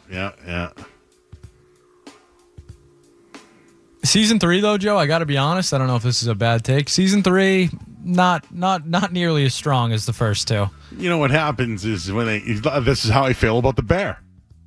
The Bear.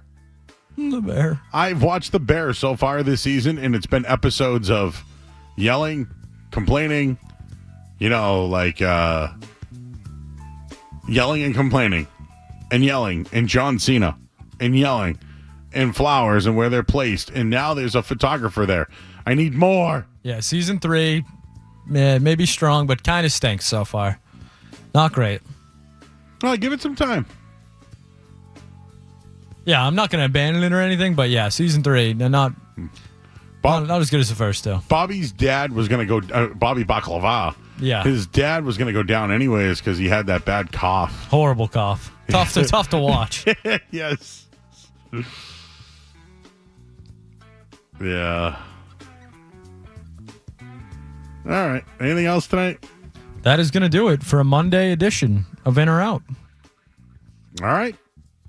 Hit the headline. I'm Joe Murray. What's going on with the Celtics? We'll tell you next here. Coming up after this. From the Town Fair Tire Studios, the Patriots. Into the end zone! Here. Touchdown for the Patriots! WBC FM and HD Boston 98.5, the Sports Hub, a Beasley Media Group station. Sports Hub headlines. All right, Red Sox and Astros. 2-2 right now. Fourth inning. Jaron Durant hit a home run in this one. Tanner Houck on the mound. And the Patriots had practice today. They await Sunday's game versus Washington, who named their quarterback today.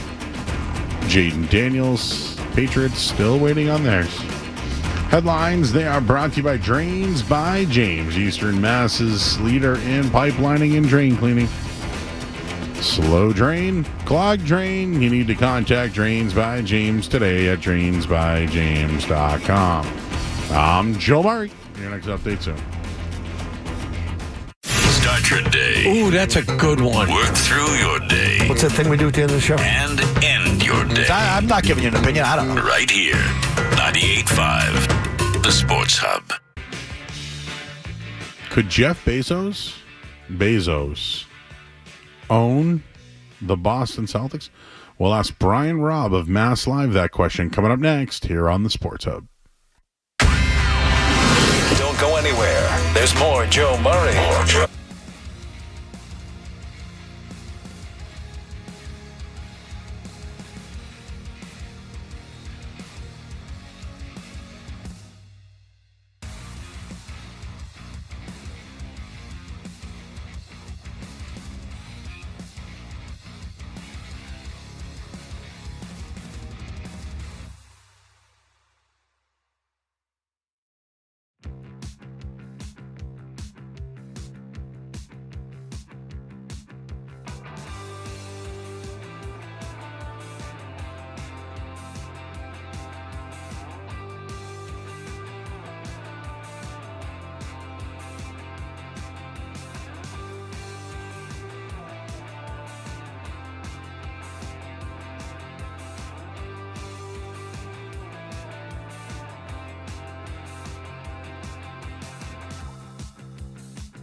Here we call them the Joe Murray Pre-Party. It's Felger and Maz afternoons right now. Joe Murray on the Sports Hub. The dad of the majority owner, Wick, is driving the sale, and he just wants the highest price. He's not like, oh, these local guys, let's cut them. He doesn't care. He wants the biggest price he could possibly get.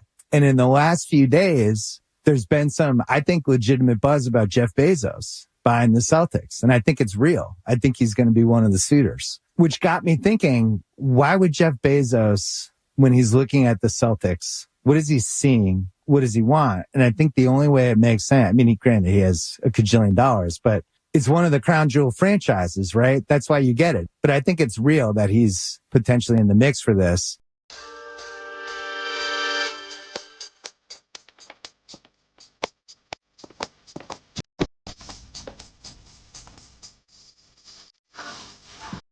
All right, back here, 98.5, the Sports Hub. This is your daily reminder that the Boston Celtics are your NBA champions. Just in case anyone forgot, they won the championship. They are the champions. And they are for sale. Let's talk to Brian Robb from the Volkswagen Dealers Expert Hotline and of Mass Live. B. Robb, how are you, sir? Joe, didn't expect to be talking to you this week, but listen, when money calls, I guess. When money talks, money talks. Yes, I heard the clip as we just heard coming back from break this morning, and after that, all of a sudden, bing bang boom, there's Brian Robb there with an article from Mass Live, and that's when I texted you and I said, "Hey, you want to come on tonight?" Because I knew it was going to be a big story here. So besides what you heard from Simmons, what you got on that? Yeah, I mean, if you just look at it, Joe, there's just a pretty short list of people that can realistically make this kind of a purchase for given what the numbers they're throwing out there. I know Tony Maz talked about it a bit today on Felger Maz, saying he was hearing the number might be closer to $5 billion as opposed to $6 billion, but you know, you follow the trail like Bezos' name. I feel like was floated out here even before today, but now that there's someone like Simmons throwing out there who's pretty well connected with the Celtics organization, it definitely makes everyone's ears perked up. And certainly, I do think if you're a Celtics fan here, if it goes whether it's Bezos or someone with a deep pockets like them, that's very good news from a team perspective because that's the type of money you're going to need coming in the door that's willing to pay the type of taxes that are going to be coming down the pipe for this team to keep them together for the, after the next year or two. So Bezos was involved in the Washington purchase and he got beat out. Right. So clearly he's in the mix. Do you think the ties to Amazon? I mean, they have so many like offices here. Like they bought the Revere movie theater. Like they have stations all over the place in Massachusetts and around the Boston area. I mean, it almost sounds like a huge investment. What I mean by that is, let's just hypothetically say Bezos wins the battle. He could probably buy out a lease, right? 300, 400, 500,000, whatever. And I'm sure he could make the Amazon arena wherever he wants. And it could be that could be the destination in Boston. That could be the arena that everyone's been clamoring for. Forget the Crafts. Bezos comes in, you got Amazon, the Dome, the Amazon arena. It kind of sounds like a no-brainer. Yeah, I mean, it would certainly open up a lot of possibilities. And I don't even know I forgot how many years, I think Charlie Jacobs or someone with the Bruins said how many years the Celtics have left on that garden lease. But it's going to take, several years to build anything if anyone decides to do that. So they might not even have to buy out much of what's left by the time it's ready. But certainly, yeah, I don't know like that. You look at what Ballmer did right now with the new Clippers arena out west, and with any deep pocket guy will probably see the resources and the footprint that Amazon has locally here, like you referred to. Like the possibilities are endless from that standpoint in terms of what could become of the Celtics from an arena standpoint and what they could put around it. Yeah, just according to Sportico, and Skaz just sent this to me, Celtics have signed a 15-year lease. It ends in 2036.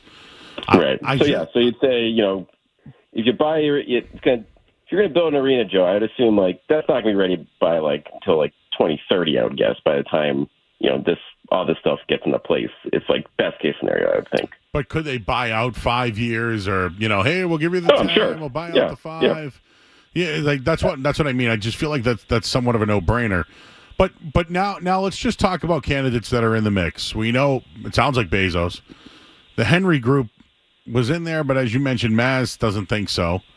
Palyuka's obviously said that he's going to put a group together. Am I missing anyone else? No, I mean, that's pretty much it. I want to say the New York Post also reported there's another, a billionaire family. I'm playing on their name right now. But yeah, I think they were going to buy the 49, not the San Francisco Giants, but right. Yeah, he pulled out of that one. So that's just another, again, just very, just like stupid money.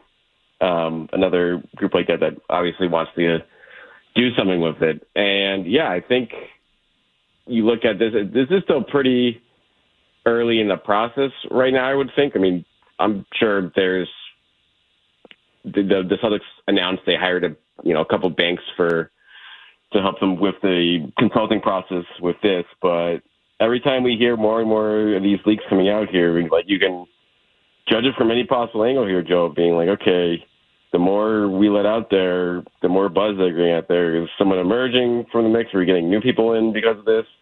This is just to kind of push up the price? If you hear a guy like Bezos is in the mix, like clearly you're going to have to bring a lot to the table if you're another group or even, Pags group. But it's certainly a situation where I would think a lot of people within the team are probably rooting for Pags to group together just for the continuity and the stability perspective that would bring. But if Irv Grosbeck is looking for the highest bidder, then that's clearly, it's going to be tough for that group, I would think, to compete with the deep pockets of someone like Bezos if he's actually emerges as a serious suitor here. Well, Wick has made comments about Bezos, right? Oh, you wouldn't know the difference between a ball and whatever. And I don't know. I just feel like passing the baton to Palyuka would make sense because even Wick said before that if they're no longer the owner, they want to give it to someone who will be a good owner. Right. So that's why I still think Palyuka is the leader in the clubhouse. But when you start thinking about Bezos' money, that changes things a bit. How much could the NBA be involved in this when it comes to expansion? And again, the report from Simmons is that they want the team to go over $6 billion. Let me ask you this: would you rather the Celtics or an expansion team for $6 billion? Ooh, where's the expansion team going? Seattle. Let's call it Seattle. Tell me where we're talking about. Seattle. Yeah. From a winning from a winning perspective and from a tradition perspective, certainly the Celtics. But if you're taking it from a financial perspective, you're probably you're better off doing Seattle just from a standpoint of like the arena stuff. And that's a fan base up there that would be absolutely rabid for basketball to come back after missing out here, for the last 25 years or so, or 15 years, I should say. But certainly once the Celtics if they ever do get their own building, that is a game changer. That becomes, I think, maybe becomes the most attractive, top 3 organization in the NBA period. Whereas right now, I think that, limitation from not controlling your own building, not getting all the extra revenue from concerts and stuff like that, as part of it, pushes them down the list as opposed to an expansion team where you might be able to get all that coming out of the gate. All right, we'll talk about Brian Robb of Mass Live. B-Rob, I'm going to dip into your mailbag here.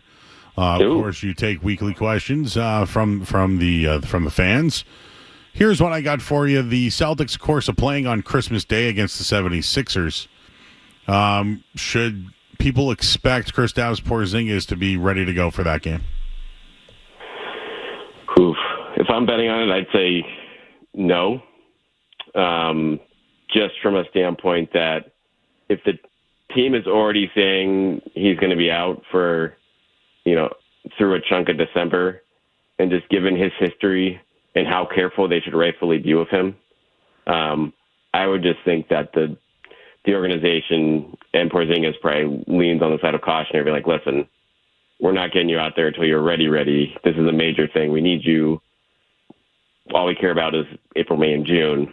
So I think the odds of him being totally back up and running after just 5 months after surgery, a very major surgery to his leg, would be a bit of a surprise for me. But I gotta admit, Joe, I thought the question you're going to ask me on this was, what is the reception going to be for Gershon Yabusele in the TD Garden on Christmas Day? How about him, huh? It's good. I'm happy for him. Well, Skaz was all over it. I know that. I can tell you one thing: the reception for Gershon will be a lot better than the reception for Steve Kerr when they come to the Garden. I do think it's like, if there's one person who'd get cheers in a Sixers uniform, it's probably Yabu. I think I'm kind of expecting that when he gets in the game. Dancing Bear. Yeah, I expect it too, honestly. I love it. What'd you think of Steve Kerr? Skaz and I have not been. We have not been fans of the way Steve Kerr handled the Olympics. It's funny, Joe, and Scott. I feel like the last couple years, there's been a lot of grumbling coming out from Golden State. I feel like the fan base being kind of miffed at what's he doing for rotations here? This doesn't make a lot of. He's jerking guys around here. Obviously, Klay Thompson, that didn't end well out there. And you look at him, you look at his resume, and you think, oh, well, listen, he's still a good coach. But the way he handled this Team USA situation, even going beyond the Tatum stuff, I think a lot of the rotations and the lineups that he was going with didn't make a lot of sense for a lot of the tournament there. So now that's going to be fantastic. I love the fact that the Golden State and Kerr come into town just 3 weeks into the season, guys. That's perfect from an atmosphere perspective. It's going to be fresh in everyone's mind. And I expect, are those going to be the loudest boos of the season for an opponent?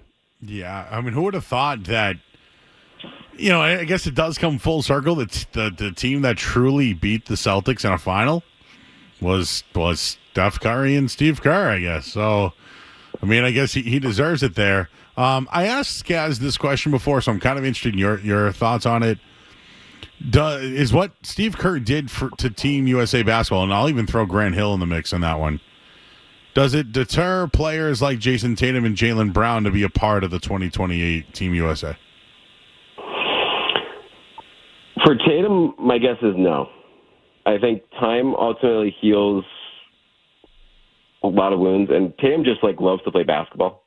The guy, whether it's he can getting the Celtics talking him to sit out a game or two here or there is usually too much. So I don't think with him, I think with the benefit of 4 years, with probably a lot of the guys that were standing in his way, either being retired or just out of the picture for Team USA at that point, I would think that is not something that's going to be a deterrent for him. Jaylen is the more fascinating one for me, and we'll hear, he hasn't fully said his piece about the situation beyond hinting to it, obviously, online. And, but he's one to rightfully hold a grudge, throughout the course of his career. And I do wonder whether the lingering sentiment for whatever, if he thinks, whether it was Nike against him or, just the USA Brain Trust, whatever is in his head about it, that could be something that certainly limits him down the line. But I would think for both those guys, maybe do they certainly negotiate, be like, all right, if I'm going to commit to this, what am I committing to? Am I committing, are you guys committing minutes to us? We're not going to be yanked around again like we saw in 2024. Yep. And I do wonder whether if Steve Kerr is out the door there, there's going to be openings on Team USA. I wonder if, we might see a familiar face join in the fold as far as an assistant down the line there. All right. Have you ever done underwater workouts with a basketball before? No.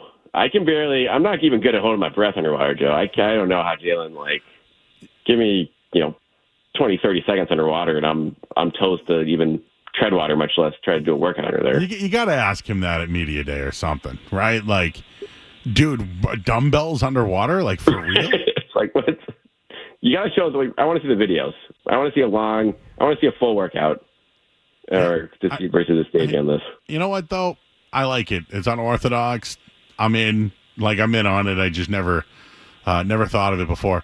Speaking of your mailbag, real quick, B-Rob, you had two things. One was the Celtics have the least amount of back-to-backs this year, and obviously we know about their Abu Dhabi trip, against Denver. Could that be something where you actually see the team play more minutes because of their reduced preseason? Yeah, I mean, I think that type of a trip in the preseason, when they go on an international stage like that, the NBA is going to let the Celtics know, hey, like, we need the stars to actually, play in these games. Because we're getting, I'm sure, boatloads of money from these countries and the sponsors for these countries to, like, put this on. And so the fact that they won't be playing for a week pretty much on both sides of those games. So I expect at least one of those games will get, it's still just the first preseason. Those guys are not going to be playing, more than 20 minutes. But I would expect to see probably most of the real stars in those games. And, they'll give Al time off. We'll give Drew time off in one of those games, I bet. But everyone else, that's going to be early on where they'll want to put on a little bit of a show overseas. And that'll be a fun way to do it. And we got some Nuggets, like preseason, people won't care, but that'll be a fun way to kick off, which should be a pretty dramatic season on and off the floor here. And we don't do politics on this show, but somehow, some way, Steve Kerr is on my television doing politics. What the hell? Listen, he's everywhere. The amount of jokes I saw when I saw that tweet tonight that he was speaking of, being like what the Celtics fans' reactions would be for him. Imagine if the DNC was in Boston this year, how that would have gone for Steve Kerr. But I don't think they probably care as much in Chicago. Can't get away from this guy right now, I feel like. God, he's becoming like worse and worse. Oh, God, yeah. I got weird chills regarding Steve Kerr's gas. Ugh. Michael Jordan was right. Oh, yeah, that's right. No, punched him right in the face. Yeah. Real tough guy until you get punched in the face. Anyways, Brian Robb, thank you, sir. I guess we will. This is going to be something to monitor. Is the next owner of the Boston Celtics. And, hey, did you know that you can bet on the team to go back-to-back this year and win a three-peat? No, I know you can go that far. Yep. Wow. So the odds to go back-to-back are actually better than them winning the championship this year. Really? Mm-hmm.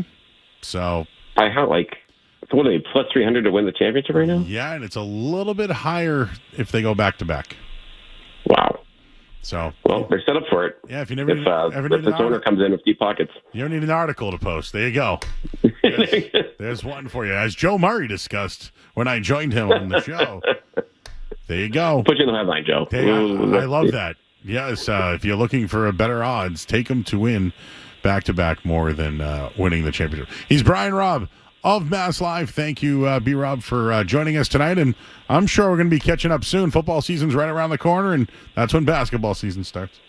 It's sneaking up, Joe. We'll be in touch. Thanks for having me. You got it. He's Brian Robb, Mass Live. Check out all his work. Thank you, B-Rob, for a great night. We got to go to break. We'll hit you the headlines here, and music should be interesting tonight, so stay tuned here on 98.5 The Sports Hub. Sports Hub headlines. Red Sox and Astros tied at 2 right now, 5th inning. Jarren Duran with a leadoff home run in this one. Patriots were at practice again today. Still no starter announced, but they take on the Commanders this Sunday. They've announced their starter for Week 1. It is Jaden Daniels. Headlines, they are brought to you by Safety Insurance, providing comprehensive coverage for your auto, home, and business. Ask your independent agent about safety. I'm Joe Murray. Next update soon. You're listening to Joe Murray on 98.5.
What a mustache. Who's that?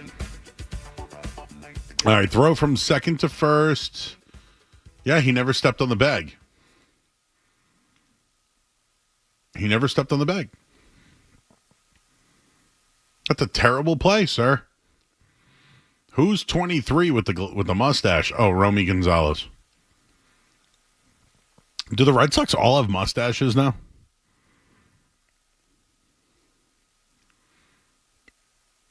I feel like everyone on the Red Sox has a mustache. All right, they called him safe. So, yeah, I knew he missed it. See? I hope that cost them a run now. Red Sox and Astros tied at 2. Top of the 6th inning. And the Red Sox got 2 weeks to prove something to us. 2 weeks. Because if they fade, we're on to football, baby. We are on to Cincinnati. Literally. We are literally on to Cincinnati. Go figure. Oh, I do have one more thing that I wanted to get to. Just did Bill Belichick announce that he's going to coach next year? Something like that's floating around on the internet today. So I don't know if he actually said it. I know he was on with Pat McAfee today, and he talked about like Tom Brady working hard as as a young player. Well, you don't like mustache talk, JP? Joe, you're random. Anyways, what team do you think Belichick would go to next? And I'm trying to find betting odds on that. Like I saw DraftKings posted something about it a little while ago, their sports book. But like what team would Belichick go to? So it says Belichick intends to coach in 2025 this is per Tom Pelissero. Which team would he be coaching? These are the teams that they mention. Jets, Cowboys, Giants, Jags, and Saints. Of all of those teams, the Saints stick out to me. I don't know why. Like, he'd look good in the Giants blue. I don't think the Jags are bad enough, but imagine he had to coach Mac Jones again, out. And with the owner meddle if he went to the Cowboys. And if the Jets have a bad season, he'll never go to the Jets. Like, you know how many former players tell me he won't go? It's like they just know he'll never go. The Saints would be the odd team out for me. That'd be like the one team that might just very interesting ones. We got to tell you about these. Coming up next, I'm Joe Murray here on the Sports Hub. More Joe Murray coming up on the Sports Hub.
You want a random take? Murray's got all sorts on stuff in the world unrelated to sports. So sit back, relax, and get your mind in the game and listen to the words of a... No, it was him. By the way, did you see the ending of the 3-on-3? Great game. Crazy game. Gerald Green's brother, the game winner. Gerald Green won a championship in Boston. Dunk champ as well, I believe. Dunk champ as well. Came down to the wire. So where do we start, Skaz, tonight on August 19th? We got some doozies, Joe. So I feel like we should ask the chat. Should we talk about skulls or should we talk about umbilical cords? Just waiting on the chat to give me an answer. Skulls?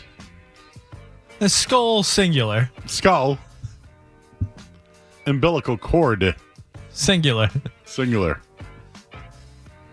So just waiting for that to come up. What do you feel, Skaz? I think we got to start with the skull. I don't know if that's one you can... the other one, a little funny, a little local, a little lighthearted. The first one, though, is... bizarre isn't even the word for it. All right, everybody wants the skull. All right, let's start the skull. Okay.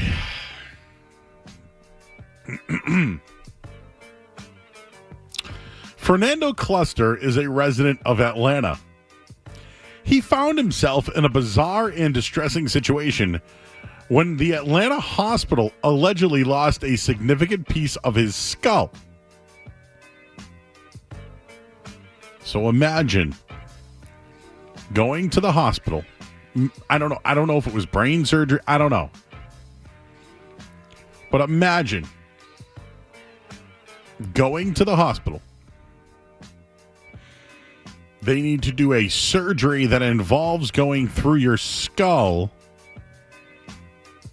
It's kind of like, Harry Potter. You know that little thing that's on his head, that little scar? Imagine if they just pulled that out because they had to get in there and do some work. And then they lost it. So they lost a piece of the man's skull. So to add insult to injury, this makes things even more unbelievable. The hospital then had the audacity to charge the man a whopping $19,000 for a synthetic. An Atlanta hospital lost a piece of a man's skull. Joe, they didn't just lose a piece of this guy's skull. They lost a 28 square inch piece of his skull. This is not like, a shaving of his skull. This is a pretty sizable chunk of this man's skull that they're just saying, we lost it. We don't know where it is. It's only the man's head. It's only his skull, Joe. Like, can he wear a hat anymore? And I'm not being insensitive. Who loses someone's skull? These guys versus the embalmers. I don't know who's doing a worse job. Who loses someone's skull?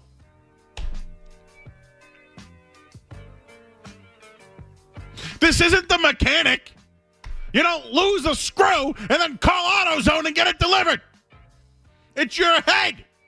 And then they're going to charge you $20,000 to put a fake one on. Out. Dude, where's my skull? I feel bad for this guy. I feel horrible for this guy. The article describes it as he was going in for a routine procedure. I don't know how anything involving your skull or brain can be routine, but thinking you're going in for that and they literally lose a 28 square inch piece of your skull. This guy's calling Saul Goodman, Joe. He's going to be lawyering up. Lawyer up, bro. His bill topped $146,000 after it was all said and done, and the hospital allegedly never offered him and his wife any discounts for the treatment. Lawyer up. Oh, his attorney's name is Chloe Delaurier. While my clients are obviously upset, your insurance cover your skull.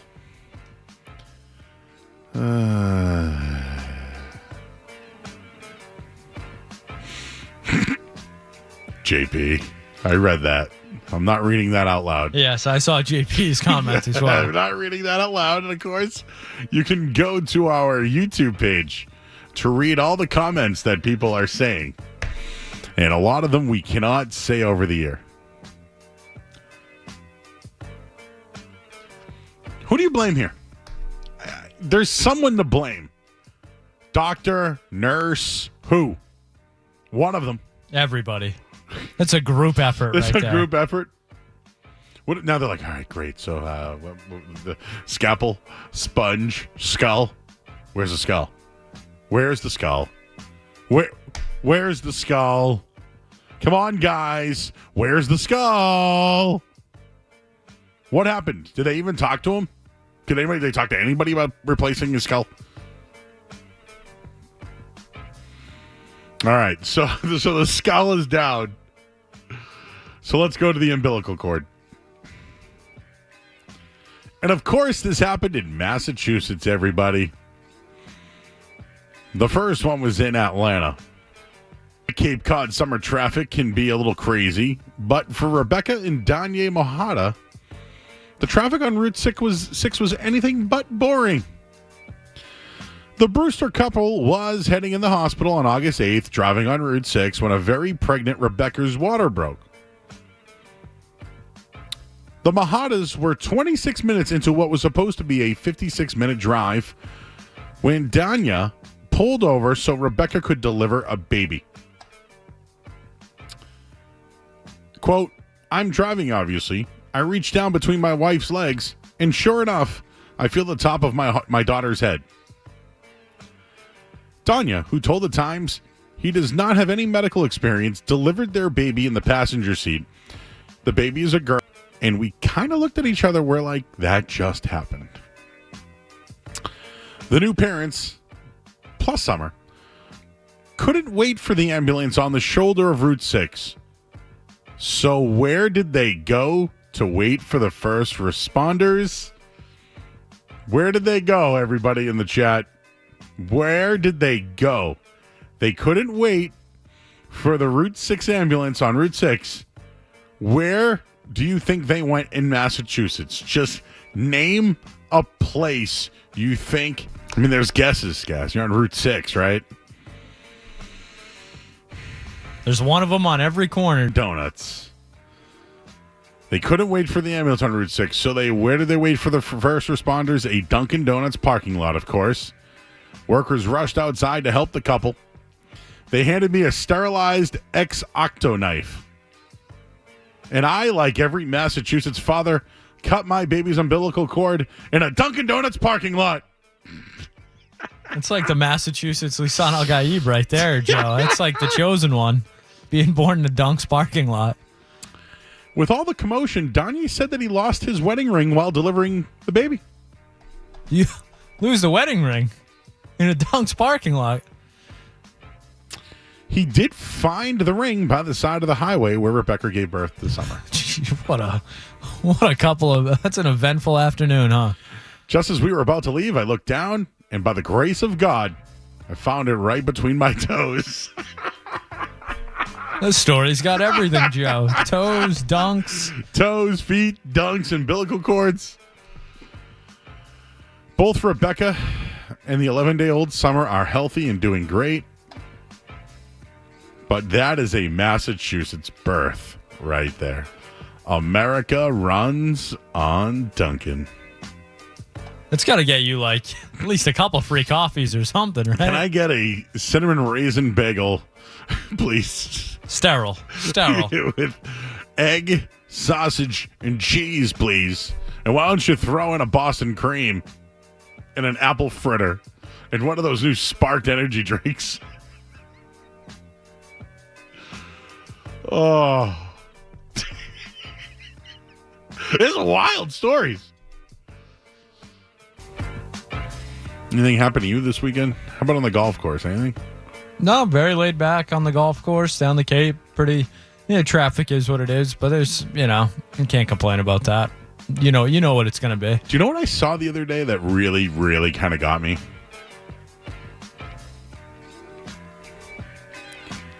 I may have done this before, so if I've done it before, I mean, talked about this before. I don't like people who stick their feet out the window. Normally, I see it in the passenger seat. This time, I saw it out of the back seat of a car, and I pulled up to a red light, and I saw the feet, and I didn't like it. It was a man's foot. I saw the feet, and then I saw the people up front, and I looked at them, and I went, "Can you smell his feet?" And they go, "No." And I go, "Maybe he should tuck those in. I don't want him to get clipped on anything." And I don't know what happened. I just kept on going. Nobody said anything to me. They weren't mad or upset or anything. But I kind of feel like feet out the window, especially in the back seat, isn't that gonna I don't know, is it gonna smell like Fritos or anything? What about the toe jam? Or I don't know. I don't want to see your feet. I don't want to see someone else's feet. I don't want to see your feet unless I ask for it. And you know what? Here's another thing. I don't want to see your foot out a car window. Out. But remember, the guy found the ring between his toes. No, for real, guys. I know you were on the phone, but I pull up. This guy in the back seat, right side. So I'm driving my car. They're in their car. Back seat, feet out the window. Pull up to the light, and the window's down to the people, and I go, "Can you smell his feet?" They're like, "No." And I was like, maybe he should tuck those in. They didn't flinch. They weren't bothered by this person having their feet out the window. And that bothers me. Yeah, I'm out on that. No, just a little, "Oh, I'm sorry. He should know better than to do that." There was no compassion for me at all in this case. I don't want to see your feet. Just guys, again, I only want to see feet when I ask for it. Or if I'm at I the never gym. want to see feet, Joe. Never. Well, I mean, if we went golfing, right, and I wanted to go from spikes to sneakers, and you had to happen to see my feet, is that a problem? You got socks on. What if I don't? I'll live. I can handle it. And again, this summer, it's the summer of Croc for me. Can you smell what the Croc is cooking? Oh, it's Croc. Imagine Crocs on the golf course. I've played golf barefoot plenty of times. Oh, yeah, me too. Yeah. All right, that's done. It's the best. Done. Especially the greens. Really nice on the feet, huh? Maybe they should make a green shoe. You missed the first 2 hours of the show. 10 o'clock, not a guarantee. Have we ever done a feet, skull, umbilical cord? I don't know if we've done designated poop spots? Yes, that was, yeah. Going off the rails a little bit.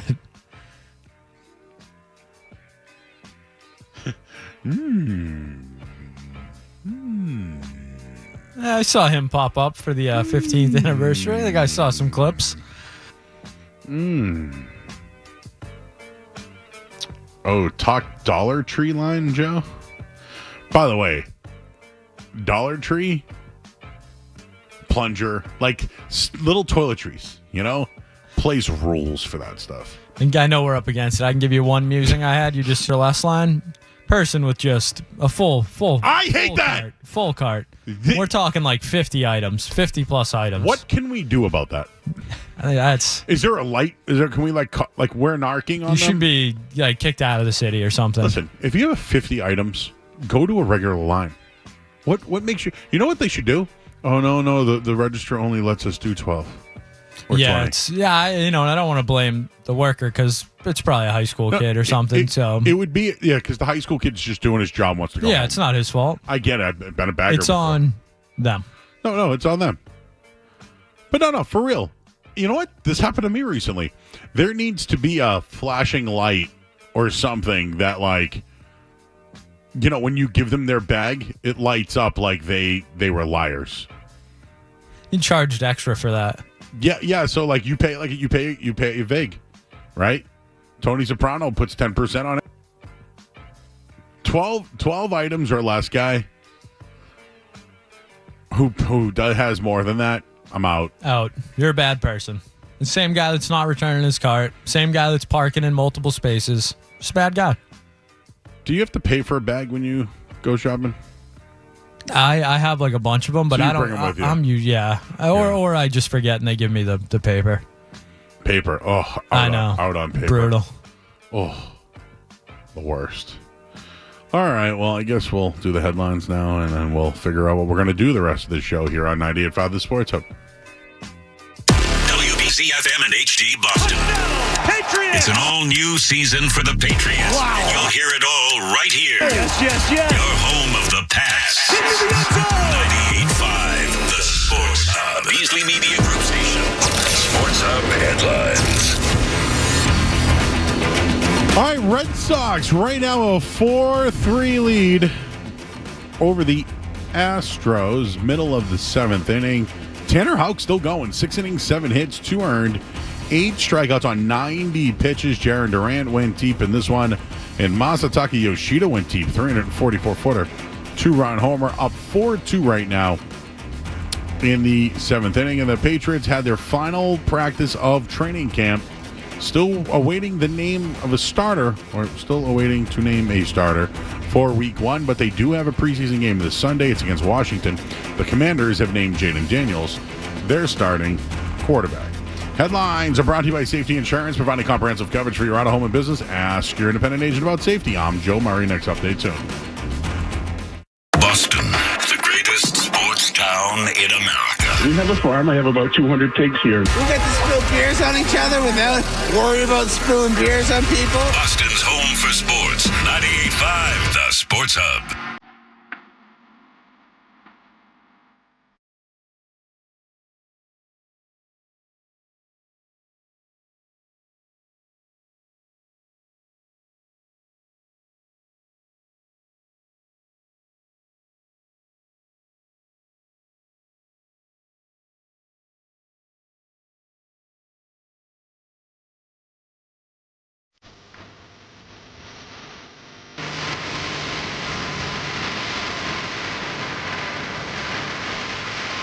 All right, back here 98.5 The Sports Hub. I'll make this quick. I see our buddy Quincy and Carousel is in there drinking a Monster. I am drinking Celsius, my favorite. Ryan and Malden's in there.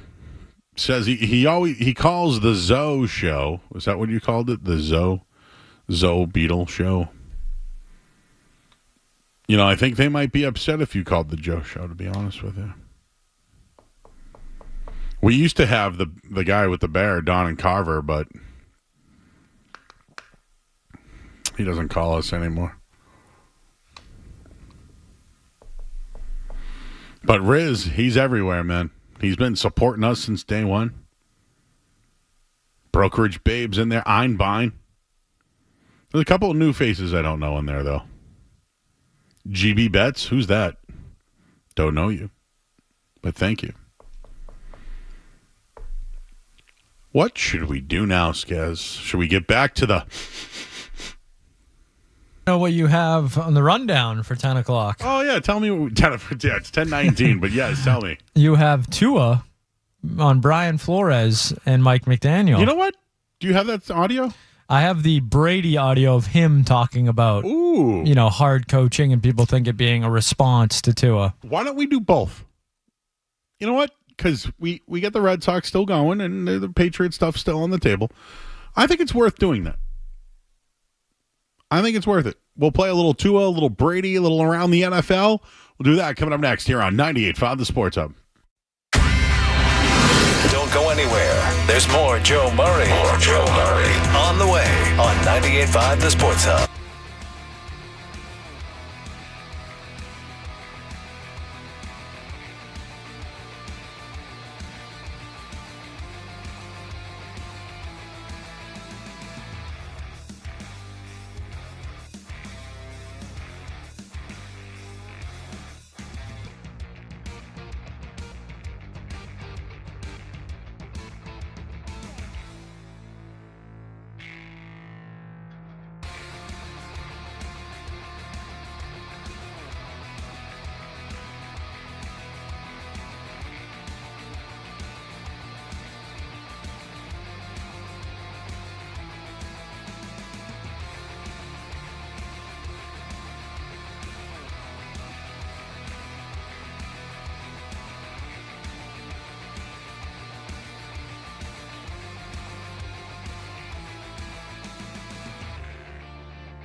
that you don't belong doing what you do, that you shouldn't be here, that this guy should be here, that you haven't earned this right.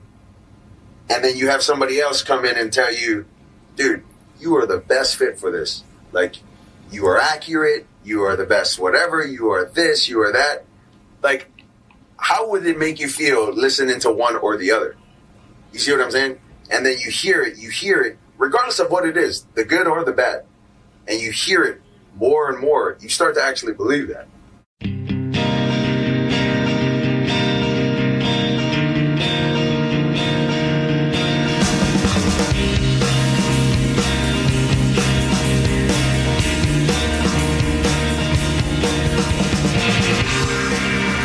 All right, back here at 98.5, the Sports Hub.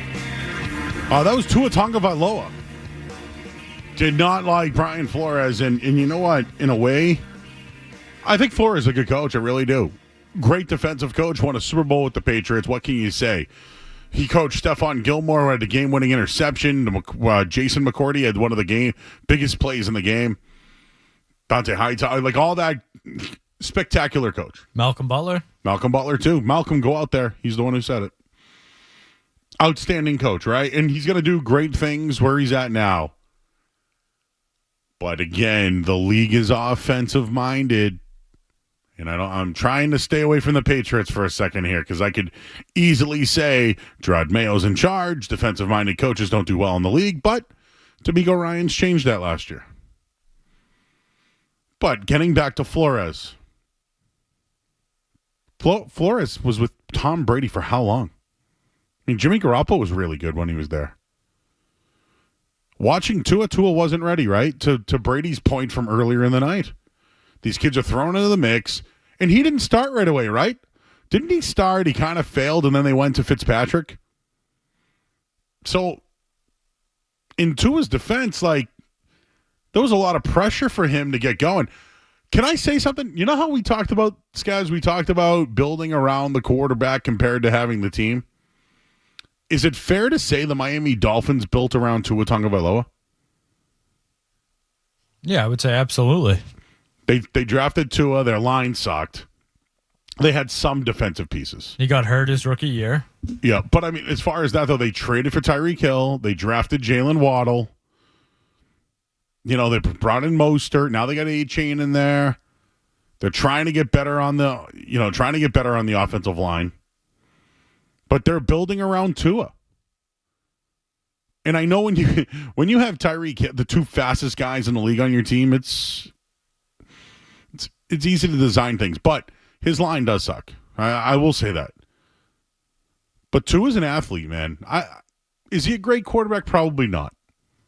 But is he an athlete? Absolutely he is. I mean, that, to me, I thought... but what good is that? Well, I don't know. I feel like at Alabama it was good, right? They needed that change from Jalen Hurts. They needed a big throwing guy who was athletic. It worked.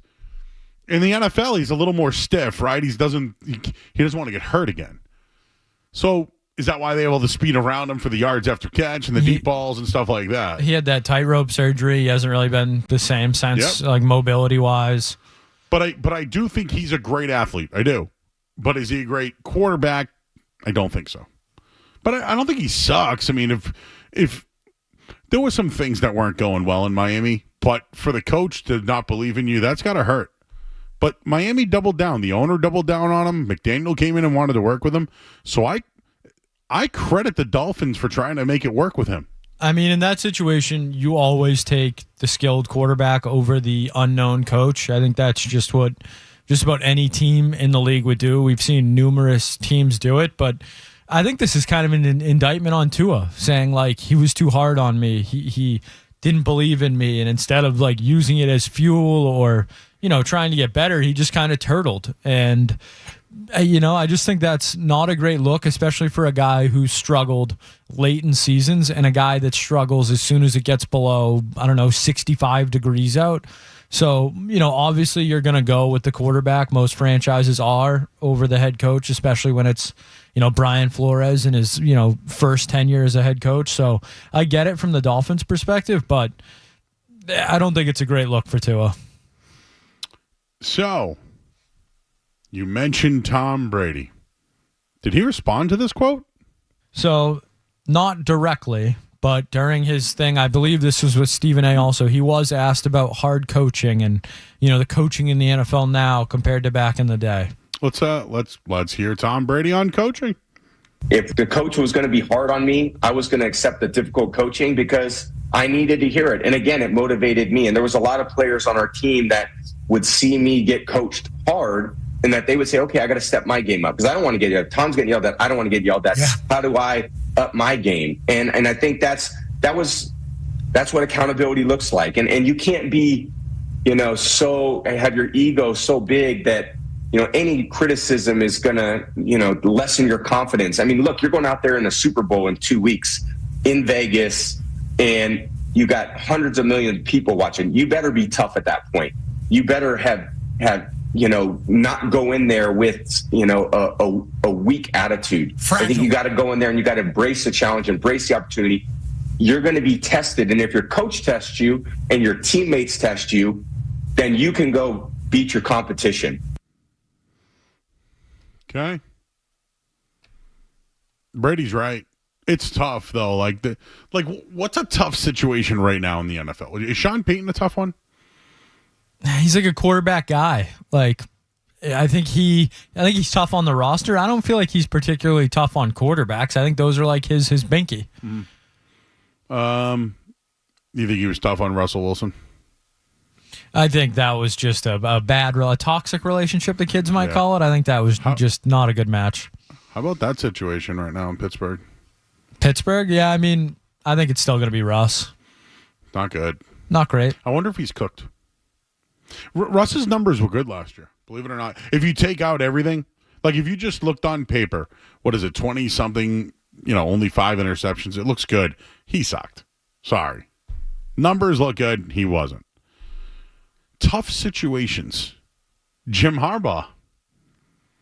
The Angels, the voice of the Angels. Poor Max Duggan. Max Duggan gets smoked 63-0 Was it 63-0? I think so. Did they kick a field goal? I think they did kick a field goal. I remember them kicking the field goal being like, there you go, guys. Don't get shut out in the national championship game. Beat in the national championship game and then cut a few years later. By the same guy who beat him. Poor Max Duggan. You know what, though? There's room for him in the CFL. I mean, hey, Chad Kelly's back now, too, on a... Chad Kelly, Nathan Rourke. No, what was Chad Kelly's contract? Oh, yeah, it was like a one last chance one last or chance something. Contract. I love that. That's a recipe for success. Only in the CFL, though. That's the stuff you can only get there. Because in the NFL, it's like, nope, you're done. See ya. I don't know. Josh Gordon might have got a couple of those. Yeah, I wonder what he's doing these days. Tough coaches in the NFL right now. Are there any more?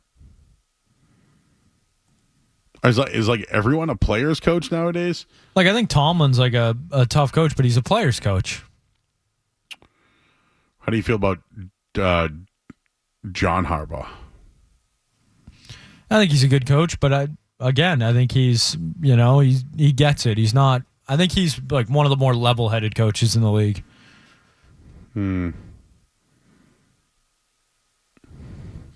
Like Matt LaFleur, Kevin O'Connell, those guys aren't, striking fear into a quarterback. Oh, you know who we got, right? In Detroit.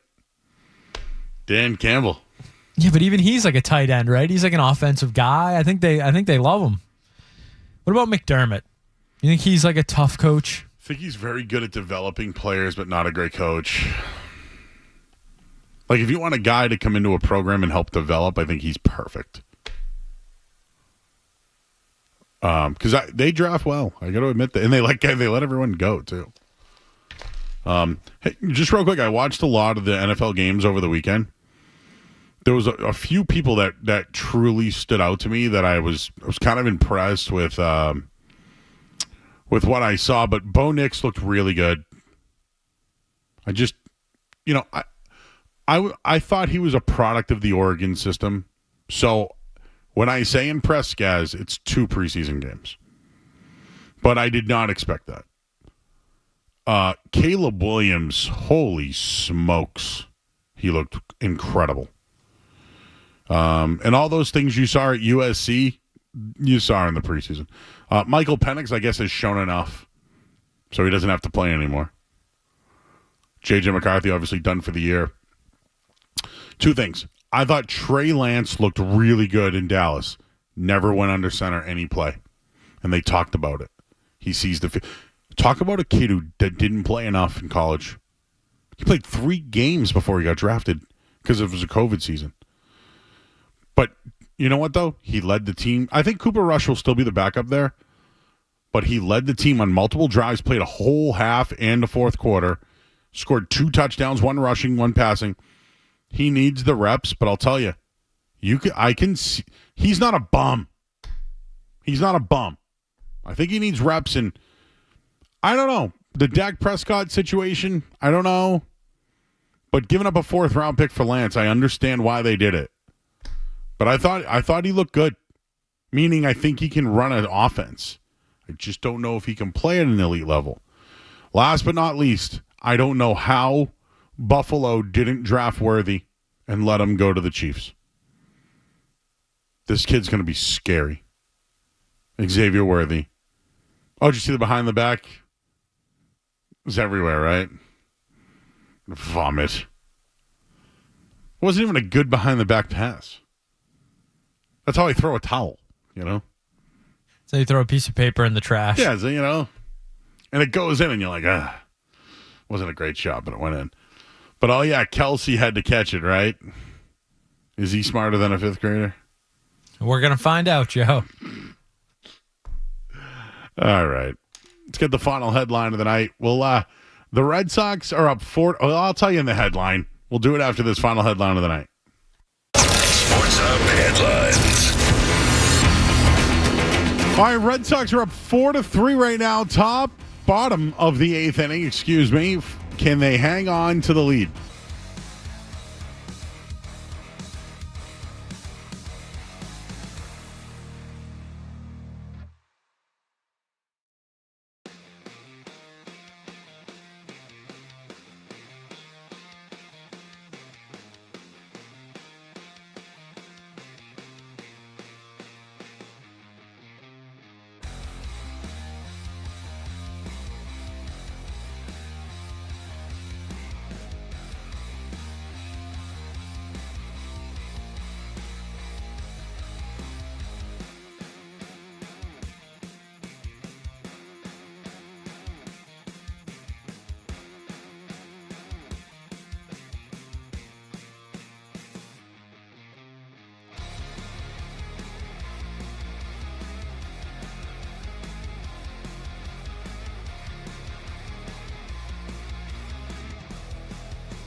All right, well, back here 98.5, the Sports Hub.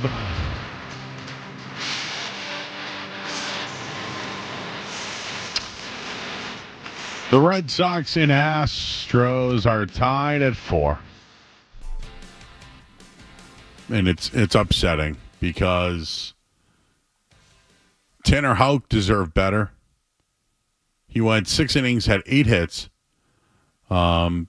8 strikeouts, 90 pitches. Now, you could question taking him out after 90 pitches, but they went to Chris Martin, who struck out the side. So I would say that was a good move by Cora, right? Then he went to Lucas Sims, who they traded for from the Reds. He had 2 walks, gave up the hit. It's tied 4-4. Lucas Sims came over in a trade at the deadline. It just is not working out right now. Right move, wrong piece. It's unfortunate. But I wanted to just bring up some numbers regarding Tanner Houck over his last few games. His last 5 starts by both Bayo and Tanner Houck. 6 innings, 1 earned, no home runs. 6 innings, 1 earned, no home runs. 6 2/3, 2 earned, 1 home run. 6 innings, 1 earned, 1 home run. 6-2-0. Bayo and Houck have been really good. Bayo's 11-5 on the year. I think the addition of Jansen's really helped a lot. The bullpen is killing them. Like, literally killing them. Oh, is that a foul ball? Oh, jeez. Altuve, of all people, with runners on first and second, hits one down the line. Definitely would have been a 6-4 game, no doubt. I think you said this off the air, Skaz. I think that they made the right... Listen, I don't regret them. I don't care that they gave up prospects. I think it kind of shows the fan base that you wanted to be better, believe in this team. By the way, where would they be without the moves? Would they be better? Certainly not. So this thing would have been over a long time ago then if they didn't make these moves. The problem is they just didn't work. You know what else kind of sucks? Martin and who's the guy that they got from the Anaheim Angels trade deadline? They're all 37, 38 years old, right? Milton's 44. What's Hendricks? Late 30s too? Sims just got a huge strikeout though. Although they gave up the lead, he got out of the bet. He bailed out of it. I don't think Sims is bad, Skaz. I don't think he's bad. He's got these weird road home splits that I don't understand. But it's Jared Krause. But they split. He has weird splits. I wonder if they're going to him too much. You know what? Nesson should pick up our show and put us on when the Celtics are off. What do you think? Did I just call the Celtics? I'm good. Nesson. I'm good. Nah, you don't. I've seen their product. What if they paid us? And some big issues this past weekend. I don't know if you saw that. No, just with the Red Sox I would games like to hear and stuff. more. Did Chad Finn report about it? Yeah, he did. Oh, he did? He did. Just a lot of issues. I think he seemed to miss something. He mentioned something about the ratings period and somebody has won consistently over the last however many. And I just, minor correction, if I may, because you saw the ratings, right? I have seen them. I saw the ratings. I just want to make sure he saw the last ratings book. And I'm not flexing because we suck again. Might have been 2 books ago, yeah. It's the summer and we suck again. Oh, no, we suck again. We suck. No. But I'm pretty sure we won the book. And the Celtics helped us out big time. But just clear, because we preach accuracy on the show, right? Is that what we do? But anyways, what did he say? Did they talk about the technical difficulties on Nesson 360 and all that? Yeah, big time technical difficulties. Big time. People just not getting the game. Well, what if we were just on YouTube, but they put it on television? And the television had the chat up on... they wouldn't allow that. I don't think so. Imagine Riz on Nesson. Might be a couple FCC violations.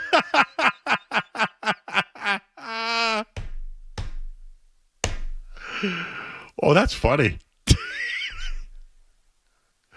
Where is Riz? And I always forget that the chat's like 30 seconds behind us anyways.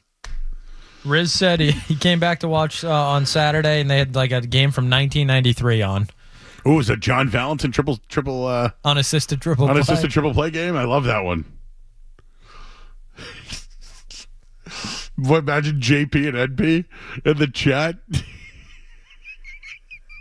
I don't know how Nesson would handle the JP phone calls. I don't know if he could either. I guess we can't syndicate then, huh? We're just stuck here. Oh, well. And what if they paid us, though? Like, what if you got, like, an extra $25,000 a year? Joe, I would do unspeakable things for an extra. How about just 25? Not extra. Joe, come on. Oh, that is so funny. Josh Hader, huh? Still going? Former Brewer, former Padre. Joe, 25. Come on now. 25 grand. Things I would do. Yes.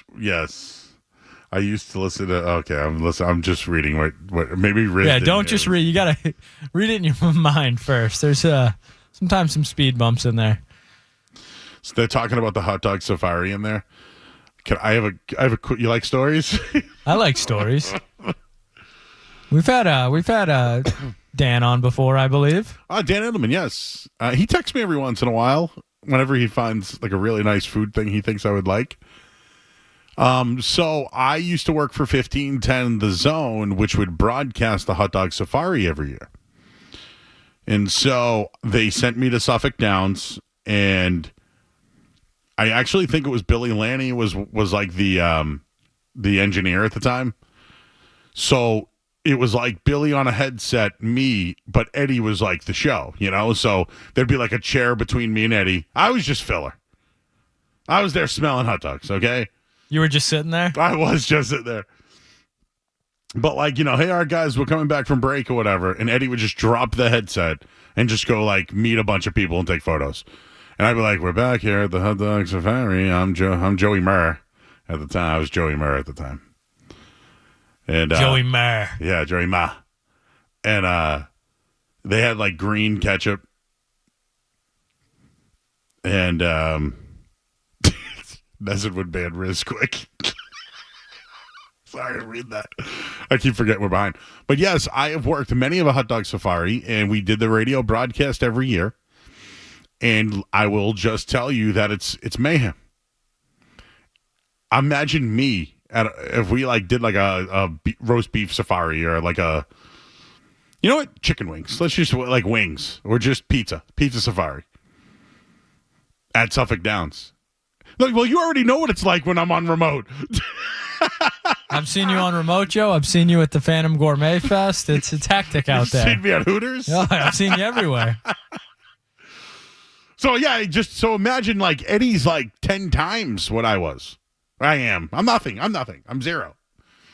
He is like the Godfather. He is literally the Godfather of radio. But yeah, he would just drop his headset and leave. The Dogfather. Those were the days, man. But yeah, they had green ketchup. That was like the big thing that day. I still ate my hot dog and still put green ketchup on it, though. But there were Franks. There were dogs all over the place. It smelled like that boiled hot dog. You know that smell, right? The boiled hot dog smell. No, I'm familiar. All right. Well, let's take a break. Or should we just go home? It's up to you, Joe. You want to take it a couple more minutes? You said you like stories, right? I like stories. You got another one? We used to broadcast all over the place, man. It was a much simpler time in radio. It really was. Joe, maybe that woman was supplying a wing safari. Maybe that's what she was doing. Oh, yeah. Like, yes. Yeah, maybe she had like, little side business. What was she out of? Atlanta? I can't remember where she was from. Illinois, maybe? Oh, Illinois. I forget. But maybe they would have like the Illini Chicken Fest. And it would be like, $10 all you can eat wings Imagine that. $10 all you can eat wings. I mean, she's got to recoup that money. But I mean, if you got 100 people, that's a lot. Well, you might have to charge a little bit more than that. That's what I'm saying. About it, But yeah, it's funny. I still feel young. Like, I'm 42 years old. A lot of the people in the business are older than us. I got 12 years on you in age. So I'm just saying, like, I don't want to say I feel old saying that I interned with Eddie. But the lineage of how far back radio goes, for me, it was still the heyday. Well, when I started, it was Deflategate. Not Deflategate, it was Spygate. I told you my first show ever on the air, my own show, Sports Blast, was the Tuesday after the Patriots lost the undefeated season. I would love to hear the intro to that show. I think I might be able to find it somewhere. But yeah, it was funny because I could have started on a Monday, but I thought that maybe it would be a bad day to start. So I started on Tuesday because I didn't listen to the radio the day before. The day after the Super Bowl, I was out. See ya. Oh yeah, I don't turn on the TV. Nothing. No. But yeah, that Tuesday.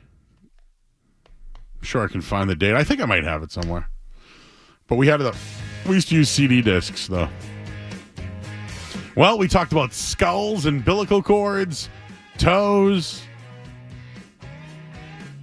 safaris, hot dog smells, Riz on Nesson. $10 all you can eat, everybody.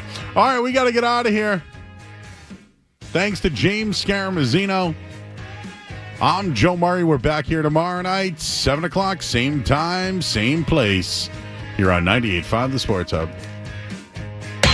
More Joe Murray coming up on The Sports Hub.